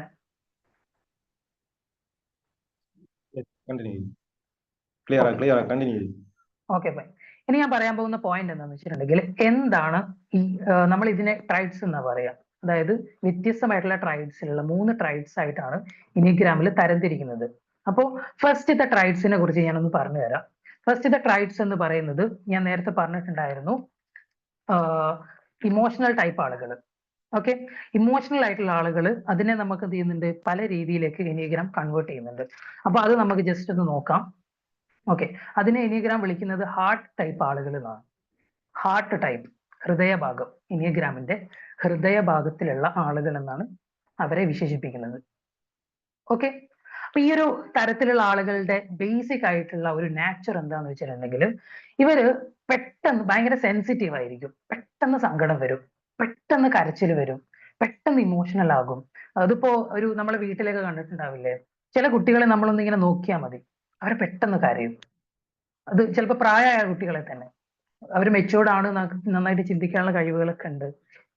പക്ഷെ എന്നിരുന്നാലും അവരെ ഒന്ന് നോക്കുകയാണെങ്കിലോ അല്ലെങ്കിൽ അവരെ ഒന്ന് കൊച്ചാക്കിയതായിട്ട് അവർ തോന്നുകയാണെങ്കിൽ പെട്ടെന്ന് അവർ ഇമോഷണൽ ആവും. ഇനി അവര് ഉറക്കെ കരഞ്ഞിട്ടില്ലെങ്കിലും കണ്ണൊക്കെ നിറഞ്ഞ് ആകെ ഹേർട്ട് ആവും. അവർക്ക് പെട്ടെന്ന് ഹേർട്ട് ആകുന്ന ആളുകൾ അവർ ഭയങ്കര ഇമോഷണൽ ആയിട്ടുള്ള ആളുകളായിരിക്കും. അവർക്ക് ഓവർ തിങ്കിങ് വളരെ കൂടുതലായിരിക്കും. അതേപോലെ തന്നെ ഇവരെ സംബന്ധിച്ചിടത്തോളം ഇവർക്ക് ഇമാജിനേഷൻ സ്കില്ല് ഭയങ്കര കൂടുതലായിരിക്കും. അതായത് ഇവർക്ക് എന്താ പറയാ ചിന്തിച്ചിരിക്കുന്നത്, ഇമോഷണൽ ആയിട്ട് കാര്യങ്ങൾ എടുക്കുന്നത്. അതേപോലെ തന്നെ അവർ നന്നായിട്ട് എന്താ പറയാ ഈ ഒരു വിഭാഗം ആളുകളെ സംബന്ധിച്ചിടത്തോളം നമ്മൾ എന്താ പറയാ ഇപ്പോ നമ്മൾ പറയാറില്ല ഒന്ന് ചേർത്ത് നിർത്തുക, അതുപോലെ തന്നെ നമ്മൾ എന്ത് ചെയ്യുക ഒന്ന് നന്നായിട്ട് സംസാരിക്കുക, നന്ദി പറയുക, നന്നായിട്ട് ഇടപഴകുക, ഇതൊക്കെ ഭയങ്കരമായിട്ട് ആഗ്രഹിക്കുന്ന ഒരു ടൈപ്പും കൂടിയാണ് ഇവർ. ഇവർക്ക് ഇത് കിട്ടിയിട്ടില്ലെങ്കിൽ ഭയങ്കര റിഗ്രറ്റ് ഉണ്ടാവും. മെയിൻലി റിലേഷൻഷിപ്പിൽ നിങ്ങൾ എടുത്തു നോക്ക്. അപ്പൊ നമ്മളുടെ ചുറ്റുപാടിൽ ഞാനിപ്പോ ഈ ഉദാഹരണം പറയുന്ന സമയത്ത് നിങ്ങൾക്ക് മനസ്സിലാവും. അതായത് പെട്ടെന്ന് ഇമോഷണൽ ആക്കുന്ന ഒരുപാട് ആളുകൾ നമ്മൾ കണ്ടിട്ടില്ലേ? നിങ്ങൾ അവരെ ഒബ്സർവ് ചെയ്ത് നോക്കിയാൽ മതി. അവർക്ക് ചേർത്ത് നിർത്തുന്നത്, അവരുടെ കൈ പിടിച്ചിട്ട് കുറച്ചു നേരം ആശ്വാസം കൊടുക്കുന്നത്, അതേപോലെ തന്നെ അവരോട് മനസ്സ് തുറന്ന് സംസാരിക്കുന്നത്, അവരെ കേൾക്കാൻ തയ്യാറാവുന്നതൊക്കെ അവർക്ക് ഭയങ്കര ഇഷ്ടമായിരിക്കും. അവർ വല്ലാതെ അത് എൻജോയ് ചെയ്യായിരിക്കും. ഓക്കെ, അതുപോലെ തന്നെ അവർ സ്നേഹം പ്രകടിപ്പിക്കുന്നത് ഇഷ്ടപ്പെടുന്ന ആളുകളാണ്. ഓക്കെ, സ്നേഹം എക്സ്പ്രസ് ചെയ്യാൻ ഇഷ്ടപ്പെടുന്ന ആളുകളാണ്. എനിക്കത് പ്രകടിപ്പിക്കണം, എനിക്കത് ഫീൽ ചെയ്യണം, അത് ഫീൽ ചെയ്യാനും അതിനൊക്കെ ആഗ്രഹിക്കുന്ന ആളുകളാണ്. പക്ഷെ ഇവരുടെ വേറൊരു നെഗറ്റീവ്സും കൂടെ ഉണ്ട്. എന്താന്ന് വെച്ചിട്ടുണ്ടെങ്കിൽ ഇവരുടെ ആവശ്യങ്ങളൊന്നും പറയത്തില്ല, എല്ലാം ഉള്ളിൽ ഇങ്ങനെ ഒതുക്കി വെക്കും. ഇപ്പൊ നമുക്ക് ഒരാളുടെ അടുത്ത് വിഷമം തോന്നി ഹേർട്ട് ആയാല്, ഒരാൾ നമ്മളെ വേദനിപ്പിച്ചാലൊക്കെ അത് അവരോട് പറയില്ല, മറ്റുള്ളവർ എന്ത് കരുതുന്നുള്ള എന്ന് വെച്ചാൽ മറ്റുള്ളവരുടെ കാഴ്ചപ്പാടിൽ സ്വന്തത്തെ നോക്കുന്ന ഒരു വിഭാഗം എന്നുകൂടെ പറയുന്നുണ്ട്. മറ്റുള്ളവരുടെ ഒബ്ജക്റ്റിലാണ് ഇവർ കൂടുതലായിട്ട് എന്ത് ചെയ്യുന്നത്, ഇവർ കാണുന്നത്. അവരെന്ത് വിചാരിക്കും, ഞാൻ ഇവിടെ ഇങ്ങനെ പറഞ്ഞാൽ അവനിക്ക് എന്തെങ്കിലും ഹേർട്ടാവോ? ഇപ്പൊ ചെറിയ ചെറിയ കാര്യങ്ങൾ, ഇതിപ്പോ ഞാൻ ഇന്നലെ എന്ത് ചെയ്തു, സാധാരണ എന്നെ കണ്ടിട്ട് ചിരിക്കുന്ന ഒരു വ്യക്തി ഇന്ന് എന്നെ കണ്ടിട്ട് ചിരിക്കില്ല. അതൊരു കോമൺ ആയിട്ട് നമ്മൾ ചിന്തിക്കുകയാണെങ്കിൽ അവർക്ക് വേറെ എന്തെങ്കിലും തിരക്കുണ്ടായത് കൊണ്ടായിരിക്കും, ചിലപ്പോ അവരുടെ വ്യക്തിപരമായിട്ട് എന്തെങ്കിലും കാരണങ്ങളുണ്ടാവും. അല്ല, അവർക്ക് എന്നോട് എന്തോ ഒരു വെറുപ്പ് വന്നിട്ടുണ്ട്, ഞാൻ ഇന്നലെ മെസ്സേജ് ചെയ്തത് അവർക്ക് ഇഷ്ടപ്പെട്ടിട്ടില്ല, അതുകൊണ്ടാണ് അവരെന്നോട് വിളിക്കാത്തത്. ഞാൻ സാധാരണ വിളിച്ചിട്ട് ഒരുപാട് സംസാരിക്കുന്ന ഒരു വ്യക്തി ഇന്ന് പെട്ടെന്ന് വെച്ചു, ഫോണ് പെട്ടെന്ന് കട്ട് ചെയ്തു. അവർക്ക് ഭയങ്കര ഫീൽ ആയിരിക്കും. അവർ പെട്ടെന്ന് എന്ത് ചെയ്യും, ഇമോഷണൽ ആകും. പെട്ടെന്ന് ചിലപ്പോൾ കരയും, രാത്രി ഉറക്കം കിട്ടാതെ ഇങ്ങനെ കരഞ്ഞുകൊണ്ട് അവരെന്ത് ചെയ്യും, ടൈം സ്പെൻഡ് ചെയ്യും. അപ്പോ ഈ ഒരു ടൈപ്പ് ഓഫ് ആളുകളെ കൺവേർട്ട് ചെയ്യുന്നുണ്ട്. കാരണം ഇവരെപ്പോഴും എല്ലാം ഇമോഷണലി ആണ്, ഇവരുടെ തീരുമാനങ്ങൾ അങ്ങനെ തന്നെയായിരിക്കും. പെട്ടെന്ന് ഇമോഷണലി തീരുമാനങ്ങൾ എടുക്കുക. ചിലപ്പോൾ ഇവരുടെ പല തീരുമാനങ്ങളിലും ലോജിക്ക് ഉണ്ടാവില്ല. എടി നീ എന്തിനാ അത്രയും പൈസ അവന് കൊടുത്തത്, നീ എന്താ പറയുന്നത്, നിനക്കത് നഷ്ടമല്ലേ? കുഴപ്പമില്ല, എനിക്ക് അത് വേണ്ട, ആ പൈസ എനിക്ക് വേണ്ട. കാരണം അവർ ലോജിക്കല്ല ചിന്തിക്കുന്നത്. അത്രയും എമൗണ്ട് ചിലപ്പോൾ നമുക്ക് ഉണ്ടാക്കാൻ ഒരുപാട് വർഷം നമ്മൾ പണിയെടുക്കേണ്ടി വരും. അപ്പൊ നീ എന്തിനാ അത് സ്പെൻഡ് ചെയ്ത് കൊടുത്തത്? അപ്പൊ അവർ ചോദിക്കുമ്പോൾ അവരെന്ത് ചെയ്യും, അത് അവർ ഇമോഷണലി ആണ് എല്ലാ കാര്യങ്ങളും അവർ എടുക്കുന്നത്. അപ്പൊ ഇങ്ങനത്തെ ഒരുപാട് ടൈപ്പ് ആളുകളുണ്ട് എന്ന് എനീഗ്രാം പറയുന്നുണ്ട്. അപ്പൊ ഇവരെയൊക്കെ സംബന്ധിച്ചിടത്തോളം ഇവരെ ഒരു ഗ്രൂപ്പായിട്ട് തരംതിരിക്കുന്നുണ്ട്. അപ്പൊ ഈ ഒരു ഗ്രൂപ്പില് എനിഗ്രാമിലെ 3 ക്യാരക്ടറിനെയാണ് എന്ത് ചെയ്യുന്നത്, ഉൾപ്പെടുത്തുന്നത്. ഇമോഷണൽ ടൈപ്പിൽ ഉൾപ്പെടുത്തുന്ന ഒരു ക്യാരക്ടർ എന്ന് വെച്ചാൽ ഒന്ന് 2 എന്ന് പറയുന്ന ക്യാരക്ടറിനെയും 3 എന്ന് പറയുന്ന ക്യാരക്ടറിനെയും 4 എന്ന് പറയുന്ന ക്യാരക്ടറിനെയാണ് ഇതിൽ ഉൾപ്പെടുത്തുന്നത്. ഈ 3 വിഭാഗക്കാരും ഇത്തരത്തിൽ ചിന്തിക്കുന്ന ആളുകളായിരിക്കും. അവരെല്ലാത്തിനെയും ഇമോഷണലി എടുക്കുന്ന, പെട്ടെന്ന് ഹേർട്ട് ആവുന്ന, ഭയങ്കര സെൻസിറ്റീവ് ആയിട്ടുള്ള പേഴ്സൺസ് ആയിരിക്കും. അപ്പൊ ഇവരെ കൈകാര്യം ചെയ്യാന്നുള്ളത് ഭയങ്കര ഇമ്പോർട്ടന്റ് ആണ്. ചിലപ്പോ എല്ലാവരോടും പറയുന്ന തമാശകൾ ചിലപ്പോൾ ഇവർക്ക് ഹേർട്ട് ആവും. നമ്മളിപ്പോ ബോഡി ഷെയ്മിങ്, നമ്മൾ ചെറുപ്പം നമ്മുടെ കുട്ടിക്കാലത്തൊക്കെ വളരെ പ്രബലമായിട്ടുള്ള ഒരു സാധനമായിരുന്നു. പണ്ടത്തെ നാടകങ്ങളൊക്കെ നമ്മൾ കാണാറില്ലേ, നാടകങ്ങള്, പഴയ സിനിമകളൊക്കെ. ഇപ്പോഴാണ് ബോഡി ഷെയ്മിങ് കുറഞ്ഞത്. നിങ്ങൾക്ക് എല്ലാവർക്കും ഓർക്കാൻ പറ്റും അല്ലെ, പഴയ സിനിമകളിലൊക്കെ ബോഡി ഷെയ്മിങ്ങിലൂടെയുള്ള തമാശകളാണ് കൂടുതലും. ഒരു സ്കെൽറ്റ് ആയിട്ടുള്ള ഒരാളെ അയാളുടെ ബോഡിയാണ് കൂടുതൽ ഷെയ്മിങ് ചെയ്യുന്നത്. അയാളുടെ ബോഡി ഷെയ്ം ചെയ്തിട്ട് അതിൽ നർമ്മം കണ്ടെത്തുക. പക്ഷെ അതിനെയൊക്കെ ഒരു നർമ്മമായിട്ട് മാത്രം കാണുന്ന ആളുകൾ ഉണ്ടായിരുന്നു. പക്ഷെ നമുക്ക് പറയാനും പറ്റില്ല, ചിലപ്പോ അയാളുടെ ജോലി അതായത് കൊണ്ട് അങ്ങനെ ചെയ്യുന്നതും അവർ വ്യക്തിപരമായിട്ട് അത് വല്ലാതെ ഹേർട്ടായിട്ട് ഫീൽ ചെയ്യുന്ന ആളുകളുണ്ടെങ്കിലോ. നമ്മുടെ ഇന്ദ്രൻസ് എന്ന് പറയുന്ന ഒരു ക്യാരക്ടർ നമുക്കറിയാം. പുള്ളി പറഞ്ഞിട്ടുണ്ടായിരുന്നു, പുള്ളീനെ എല്ലാവരും കൊടക്കമ്പി എന്നാണ് വിളിക്കുകയാണ്. അതായത് കൊടക്കമ്പി എന്നുള്ളതാണ് ആ ഒരു വ്യക്തിനെ അഡ്രസ് ചെയ്യുന്ന ഒരു പേര്. എവിടെ കണ്ടിട്ടുണ്ടെങ്കിലും നാട്ടിൽ തന്നെ ആളുകൾ എന്ത് ചെയ്യും, എടാ കൊടക്കമ്പി എന്ന് വിളിക്കും. പുള്ളി അതിനെടുക്കുന്ന ഒരു സ്പിരിറ്റ് മേ ബി പാസ്റ്റിൽ അങ്ങനെ ആയിരിക്കും എന്ന് നമുക്ക് പറയാൻ പറ്റില്ല. ഇനി പുള്ളി നമ്മളോട് ഇനി അങ്ങനെ പറയുന്നതാണോ എന്ന് നമുക്ക് പറയാൻ പറ്റില്ല. അതൊക്കെ പുള്ളിയുടെ പേഴ്സണാലിറ്റി ബേസ് ചെയ്തിട്ടിരിക്കും. അപ്പൊ പുള്ളി അത് എങ്ങനെ എടുക്കുന്നു, ചിലപ്പോൾ പുള്ളി അത് ഉള്ളിൽ നന്നായിട്ട് വിഷമം ഉണ്ടാവും, ചിലപ്പോൾ പുള്ളി അത് എക്സ്പ്രസ് ചെയ്യുന്നുണ്ടാവില്ല.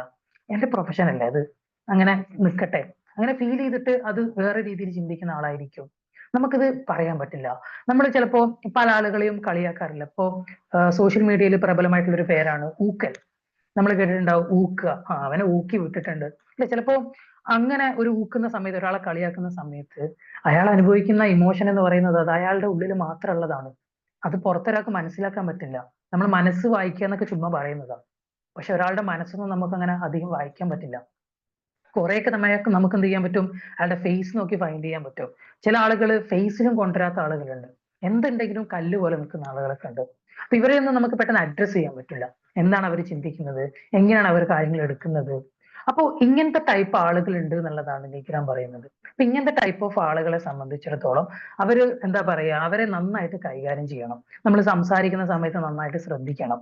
ഓക്കെ. അപ്പൊ നമ്മൾ ആരെങ്കിലും ഇപ്പൊ ഈ ഒരു വിഭാഗമാണ് നിങ്ങളെന്ന് തോന്നുന്നുണ്ടെങ്കിൽ, ഇപ്പൊ നിങ്ങൾക്ക് വിചാരിക്കുകയാണ്, ഞാൻ പറയുന്ന സമയത്ത് നിങ്ങൾക്ക് മനസ്സിലാവുമല്ലോ, ഞാൻ ഇതേപോലെ തന്നെയാണ് ചിന്തിക്കുന്നത്, ഞാൻ ഇങ്ങനെ ചിന്തിക്കാറുണ്ടല്ലോ, ഞാൻ പെട്ടെന്ന് കരയാറുണ്ടല്ലോ, ഞാൻ പെട്ടെന്ന് ഇമോഷണൽ ആവാറുണ്ടല്ലോ. അപ്പൊ നിങ്ങൾക്ക് ചിന്തിക്കും നിങ്ങൾ ഈ വിഭാഗത്തിൽപ്പെട്ട ആളുകളാണ്.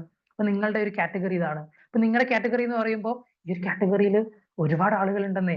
അപ്പൊ നോക്കുകയാണെങ്കിൽ എന്താ പറയാ, നമുക്ക് ഒരു ടോട്ടൽ പോപ്പുലേഷന്റെ നല്ലൊരു ശതമാനം ആളുകൾ ഈ ഒരു പേഴ്സണാലിറ്റി ഉള്ള ആളുകളാണ്. ഇവരെല്ലാവരും കോമൺലി ഫീൽ ചെയ്യുന്ന ഒരു പ്രശ്നമാണിത്, അല്ലെ? നമ്മൾ കാണാറില്ല. ഇപ്പോ ഈ ഒരു പേഴ്സണാലിറ്റിനെ കുറിച്ച് വേറൊരു ഫാക്ടും കൂടെ പറയുന്നുണ്ട്. ഇനിഗ്രാമിൽ പറയുന്ന ഒരു കാര്യമാണ്, ഏറ്റവും കൂടുതൽ പേഴ്സണാലിറ്റീസിൽ, ഇതിലെല്ലാ പേഴ്സണാലിറ്റികളും, ഇപ്പോ ഇതിലിപ്പോ 2 കുറിച്ച് പറയുന്നുണ്ട്, 3 പറയുന്നുണ്ട്, 4 പറയുന്നുണ്ട്. ഇതിൽ 4 എന്ന് പറയുന്ന ഒരു ക്യാരക്ടറാണ് ഏറ്റവും ഇമോഷണൽ ആയിട്ടുള്ള പേഴ്സണാലിറ്റി. ഇവരെ സംബന്ധിച്ചിടത്തോളം ഇവർ ഹൈലി സൂയിസൈഡൽ ടെൻഡൻസി ഉള്ള പേഴ്സണാലിറ്റീസ് ആണ്. അതായത് ഇവർക്ക് സൂയിസൈഡൽ ടെൻഡൻസി വളരെ കൂടുതലായിരിക്കും എന്ന് പറയുന്നുണ്ട്.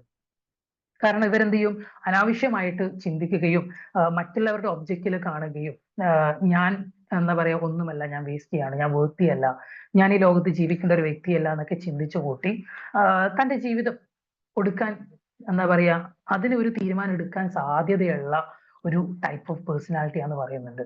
അപ്പോ അങ്ങനത്തെ ടൈപ്പ് ആളുകളും ഉണ്ട് ഈ ഒരു ലോകത്ത്. അപ്പൊ അതും ഈ ഒരു വിഭാഗത്തിൽ പറയുന്നുണ്ട്. അപ്പൊ ഇങ്ങനെയുള്ള ഒരു കൂട്ടത്തെയാണ് ഹാർട്ട് ടൈപ്പ് എന്ന് പറയുന്നത്. ഈ ഹാർട്ട് വിഭാഗത്തിലുള്ള ആളുകൾ ഇങ്ങനെ ചിന്തിക്കും. അവരുടെ ഇമോഷനും അവരുടെ ചിന്താഗതിയൊക്കെ അങ്ങനെയായിരിക്കും. ഇങ്ങനെയുള്ള ആളുകളെ നമ്മൾ നന്നായിട്ട് ഡീൽ ചെയ്യണം. നമ്മൾ സ്കൂളിലൊക്കെ സംബന്ധിച്ചിടത്തോളം സ്കൂളിലെ ഒരു സ്ട്രക്ചർ അനുസരിച്ച്, നമ്മളെല്ലാവരും സ്കൂളിൽ പഠിച്ചു വന്ന വ്യക്തികളാണ്. പലപ്പോഴും എല്ലാവരും ഒരുപോലെയല്ലേ ട്രീറ്റ് ചെയ്യാറുള്ളത്. കാരണം അതൊരു പക്ഷഭേദം വേണ്ടാന്ന് വിചാരിച്ചിട്ടായിരിക്കും. പക്ഷേ നമുക്ക് എല്ലാവർക്കും ഒരുപോലെ ട്രീറ്റ് ചെയ്യാൻ പറ്റൂല. ആളുകളെ വ്യത്യസ്തമായിട്ട് തന്നെ ട്രീറ്റ് ചെയ്യണം. ചിലപ്പോ ചില ആളുകളെ നമ്മൾ പറയാറുണ്ട്, മാർക്ക് കുറഞ്ഞതിന്റെ പേരിൽ ടീച്ചർ ചീത്ത പറയും, അല്ലെ? നമ്മൾ ചീത്ത പറയാറുണ്ട്. ഇപ്പോ നിനക്ക് മാർക്ക് കുറഞ്ഞല്ലോ, ഇപ്പൊ നീ എന്ത് ചെയ്യേ, ഇനിയെങ്കിലും കണ്ടു പഠിക്കും, ഇവരൊക്കെ മാർക്ക് കിട്ടിയില്ലേ, നീ എന്താണ് ഇങ്ങനെ, നിനക്ക് ഇതിങ്ങനെ ഡെവലപ്പ് ആവണ്ടേ, ജീവിതം ഒന്നും അല്ലാതായി പോവും. അങ്ങനെ നമ്മൾ ഒരു വാക്ക് പറയുന്ന സമയങ്ങളിൽ നമ്മൾ വിചാരിക്കുന്നത് എന്താന്ന് വെച്ചാൽ, ഞാനിപ്പോ ഒരു കുട്ടിയോട് അങ്ങനെ പറയുകയാണെങ്കിൽ ഞാൻ വിചാരിക്കുന്നത് എന്താ, ആ കുട്ടിക്ക് അതൊരു ഇൻസ്പിറേഷൻ ആയിക്കോട്ടെ. കുട്ടികൾ അത് ചിലപ്പോ ചില ആളുകൾ, ടീച്ചേഴ്സ് പറയാറുള്ളത്, അവരുടെ ഈഗോ ഹേർട്ടായിട്ട് അവരെന്തായിക്കോട്ടെ നന്നായിട്ട് നാളെ കിട്ടും തോന്നുന്നുണ്ട്. ഓക്കെ, ഞാൻ കണ്ടിന്യൂ ചെയ്യാം. അതായത് ചില കുട്ടികളെ സംബന്ധിച്ചിടത്തോളം നമ്മളിങ്ങനെ മാർക്കിന്റെ പേരിലൊക്കെ പറയുന്ന സമയത്ത് അവരെടുക്കുന്നത് നമുക്ക് പ്രെഡിക്റ്റ് ചെയ്യാൻ പറ്റില്ല. അവർ വലിയ രീതിയിൽ അത് ഇമോഷണലി എടുക്കുമായിരിക്കും. നമ്മളൊരു മോട്ടിവേഷൻ ആയിട്ടോ അവരുടെ ഈഗോ ഹേർട്ട് ആയിട്ടെങ്കിലും അവർ നന്നായിട്ട് എന്ത് ചെയ്തോട്ടെ, പഠിച്ചോട്ടെ എന്ന് വിചാരിച്ചിട്ടായിരിക്കും നമ്മൾ പറയുന്നത്. നമ്മുടെ ഉദ്ദേശ ലക്ഷ്യം പ്യുവർ ആണ്, ബട്ട് അവർ തിങ്ക് ചെയ്യുന്നത് വേറെയാണ്. കാരണം എൻ്റെ പെങ്ങളൊരു കൊച്ചുണ്ടായിരുന്നു, LKG പഠിക്കുന്നത്. ഓക്കെ, LKG പഠിക്കുന്ന സമയത്ത് അവള് ഒരു സ്കൂളിൽ പോവാറുണ്ട്. സ്കൂളിൽ പോയിട്ട് എന്ത് ചെയ്യും, അവിടുത്തെ ടീച്ചറിനെ അവർക്ക് ഇഷ്ടമല്ല. അവിടുത്തെ ടീച്ചറിന്റെ ഡീലിംഗ് അവർക്ക് തീരെ ഇഷ്ടമല്ല. എന്നിട്ട് അവൾ എന്ത് ചെയ്യും, സ്ഥിരം സ്കൂളിൽ പോവാതിരിക്കും. അപ്പൊ നമ്മൾ വിചാരിക്കും അവളുടെ മടി കൊണ്ടാണ്, ചെറിയ കുട്ടിയാണ്. അപ്പോ LKG എന്ന് പറയുമ്പോൾ നിങ്ങൾക്ക് ഇമാജിൻ ചെയ്യാലോ എത്ര വയസ്സുണ്ടാവും എന്നുള്ളത്. അപ്പോ ആ കുട്ടി എപ്പോഴും പറയാറുള്ളത്, ടീച്ചർ ഇഷ്ടമല്ല, ടീച്ചർ ഞങ്ങളെ ചീത്ത പറയും, അങ്ങനെയാണ്, പഠിക്കാത്തതിന് എന്ത് ചെയ്യും, ഞങ്ങളെ ചീത്ത പറയാറുണ്ട്, അങ്ങനെയാണ് ഇങ്ങനെയാണെന്നൊക്കെ പറയും. എന്നിട്ട് നമ്മൾ വിചാരിച്ചും കുട്ടീനെ മടി കൊണ്ടായിരിക്കും അങ്ങനെയൊക്കെ പറയുന്നത്. ടീച്ചേഴ്സും അങ്ങനെ തന്നെയാ പറയുന്നത്, കുട്ടികൾക്ക് മടി കൊണ്ടായിരിക്കും എന്നൊക്കെ പറയുന്നത്. പക്ഷെ കുട്ടീനെ സ്കൂൾ മാറ്റിയ സമയത്ത് കുട്ടി മാറി. അവിടുത്തെ ടീച്ചർ ഭയങ്കര ഫ്രണ്ട്ലി ആണ്. ആ ഡീലിങ്സ് ആണ് ആ കുട്ടിക്ക് വേണ്ടത്. മനസ്സിലായില്ലേ? ആ കുട്ടീനെ സംബന്ധിച്ചിടത്തോളം ആ കുട്ടിക്ക് അങ്ങനത്തെ ഒരു ഡീലിങ്സ് ആവശ്യമില്ല. നേരെ മറിച്ച് ആ സ്കൂളിൽ ഈ എന്റെ പെങ്ങളുടെ കുട്ടി കംപ്ലൈന്റ് പറഞ്ഞ ടീച്ചർ ഡീൽ ചെയ്യുന്നത് ഇഷ്ടമുള്ള കുട്ടികളുണ്ട്. ചില കുട്ടികൾക്ക് ആ ഡീലിങ്സ് ഭയങ്കര ഇഷ്ടമാണ്. ആ കുട്ടികൾക്ക് അങ്ങനെ പഠിക്കുന്നു പറയുമ്പോഴാണ് കുട്ടിക്ക് ഒരു ഇഷ്ടം തോന്നുന്നത്. ഇവരോട് പഠിക്കുന്ന പറയുമ്പോൾ ഇവർക്ക് പേടിയാണ് തോന്നുന്നത്. അപ്പോൾ ഓരോരുത്തർക്കും വ്യത്യസ്തമായിട്ടുള്ള എൻവയോൺമെന്റ് ആവശ്യമുണ്ടാവും. ഈ ഗഡ്സ് ടൈപ്പുള്ള ആളുകൾ അല്ലെങ്കിൽ ഈ ഒരു ഹേർട്ട് ടൈപ്പുള്ള ആളുകൾ അവർക്ക് വേറൊരു തരത്തിലുള്ള അല്ലെങ്കിൽ ഒരു എന്താ പറയുക ഇത്തരത്തിലുള്ള ഒരു ഡീലിംഗ് ആണ് ആവശ്യം. ചേർത്ത് നിർത്തുന്നത് പോലെ, നന്നായിട്ട് ഇമോഷണലി കണക്ട് ആകുന്നത് പോലെ, നന്നായിട്ട് അവരെ ഹേർട്ട് ആക്കാതെ സംസാരിക്കുന്നത് പോലെ, അവർ അണ്ടർസ്റ്റാൻഡ് ചെയ്യുന്നു എന്നുള്ളൊരു തോട്ട് വരുന്ന രീതിയിലുള്ള ഒരു സപ്പോർട്ടാണ് അവർക്ക് ആവശ്യം. അവിടെ അവരെന്ത് ചെയ്യും, നമ്മളോട് ഇമോഷണലി കണക്ട് ആവും, നമ്മളോട് എല്ലാം ഷെയർ ചെയ്യാൻ തുടങ്ങും, നമ്മളോട് ഭയങ്കരമായിട്ട് സ്നേഹം പ്രകടിപ്പിക്കും. അങ്ങനെയൊക്കെ അവർ ചെയ്യുന്നുണ്ടാവും. ഓക്കെ, അപ്പൊ ഈ ഒരു കാറ്റഗറി നിങ്ങൾക്ക് ക്ലിയർ ആണോ? ഹാർട്ട് ടൈപ്പ് എന്തെങ്കിലും ഡൗട്ട് ഉണ്ടെങ്കിൽ ചോദിക്കാം.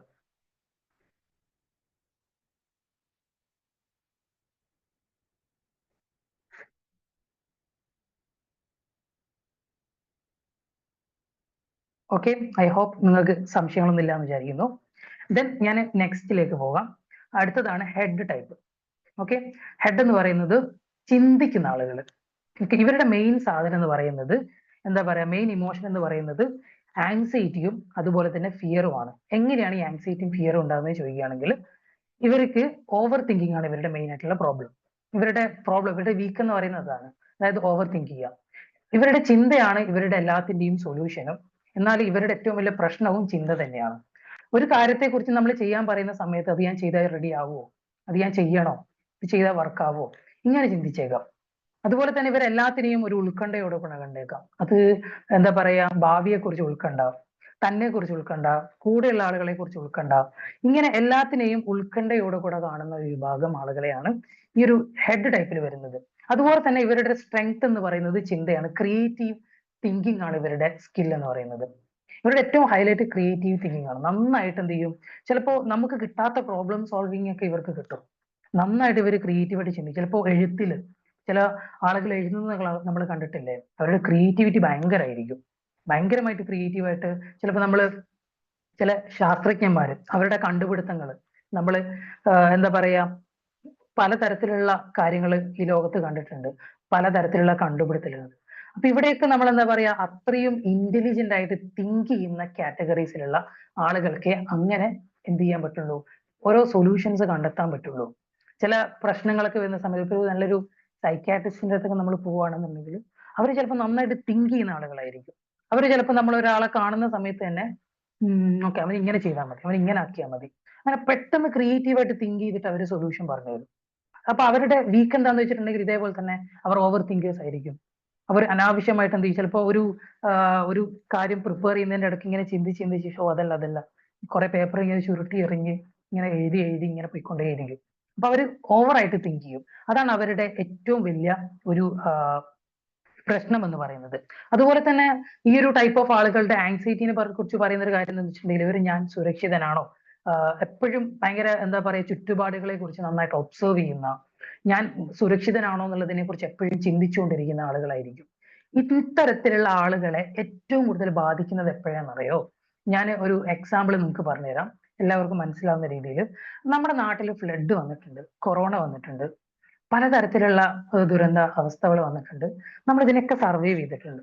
പക്ഷെ ഈ സമയത്തൊക്കെ എല്ലാവർക്കും ഉണ്ടായ ഇമോഷൻസ് സെയിം ആണെന്ന് നിങ്ങൾക്ക് തോന്നുന്നുണ്ടോ? ഒരിക്കലുമല്ല. ചില ആളുകൾ എന്താ പറയാ മാനസികമായിട്ട് ഈ ഒരു സാഹചര്യം വന്നതിന് ശേഷം തകർന്നു പോയിട്ടുള്ള ഒരുപാട് ആളുകളുണ്ട്. മാനസികമായിട്ട് വല്ലാതെ അവരെ ബാധിച്ചിട്ടുള്ള ഒരുപാട് ആളുകളുണ്ട്. എപ്പോഴും ഇതിപ്പോ ഉദാഹരണത്തിന് ഞാൻ വയനാട് സ്വദേശിയാണ്, പറയാൻ വിട്ടുപോയി.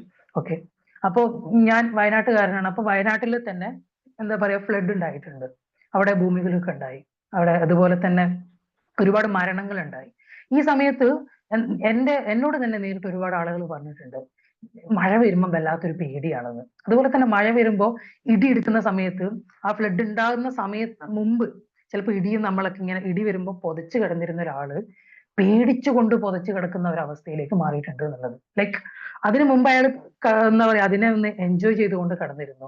പക്ഷെ ഈ സമയത്ത് ഒരു പേടിയാണ്, കാരണം നമ്മളൊരു മലയുടെ മുകളിലാണ് താമസിക്കുന്നത്, ഇതുപോലെ നമുക്ക് സംഭവിക്കോ, അതിനുശേഷം ഒരുപാട് ആങ്സൈറ്റി കയറിയിട്ടുണ്ട് എന്നൊക്കെ ഒരുപാട് ആളുകൾ പറഞ്ഞിട്ടുണ്ട്. അപ്പൊ നമ്മൾ തന്നെ നമ്മുടെ ചുറ്റുപാടിലുള്ള നമ്മുടെ ഫാമിലിയിലുള്ള ആളുകളോട് ചോദിച്ചാൽ അവർ പറഞ്ഞു തരും, വല്ലാത്തൊരു പേടി വന്നിട്ടുണ്ട് കൊറോണ വന്ന സമയത്ത്. അല്ലെ, നമ്മളെല്ലാവരും നമ്മൾ കണ്ടിട്ടുണ്ടായിരുന്നു മരണപ്പെടുന്ന ആളുകളെ ട്രീറ്റ് ചെയ്യുന്നത്. അതായത് അവരെന്ത് ചെയ്യാണ്, ഒരു മരണപ്പെട്ട ഒരാളെ നമ്മൾ ട്രീറ്റ് ചെയ്യുന്ന രീതിയില്ലേ, ഓരോ റിലീജിയനും വ്യത്യസ്തമായിട്ടുള്ള കൾച്ചറാണ്.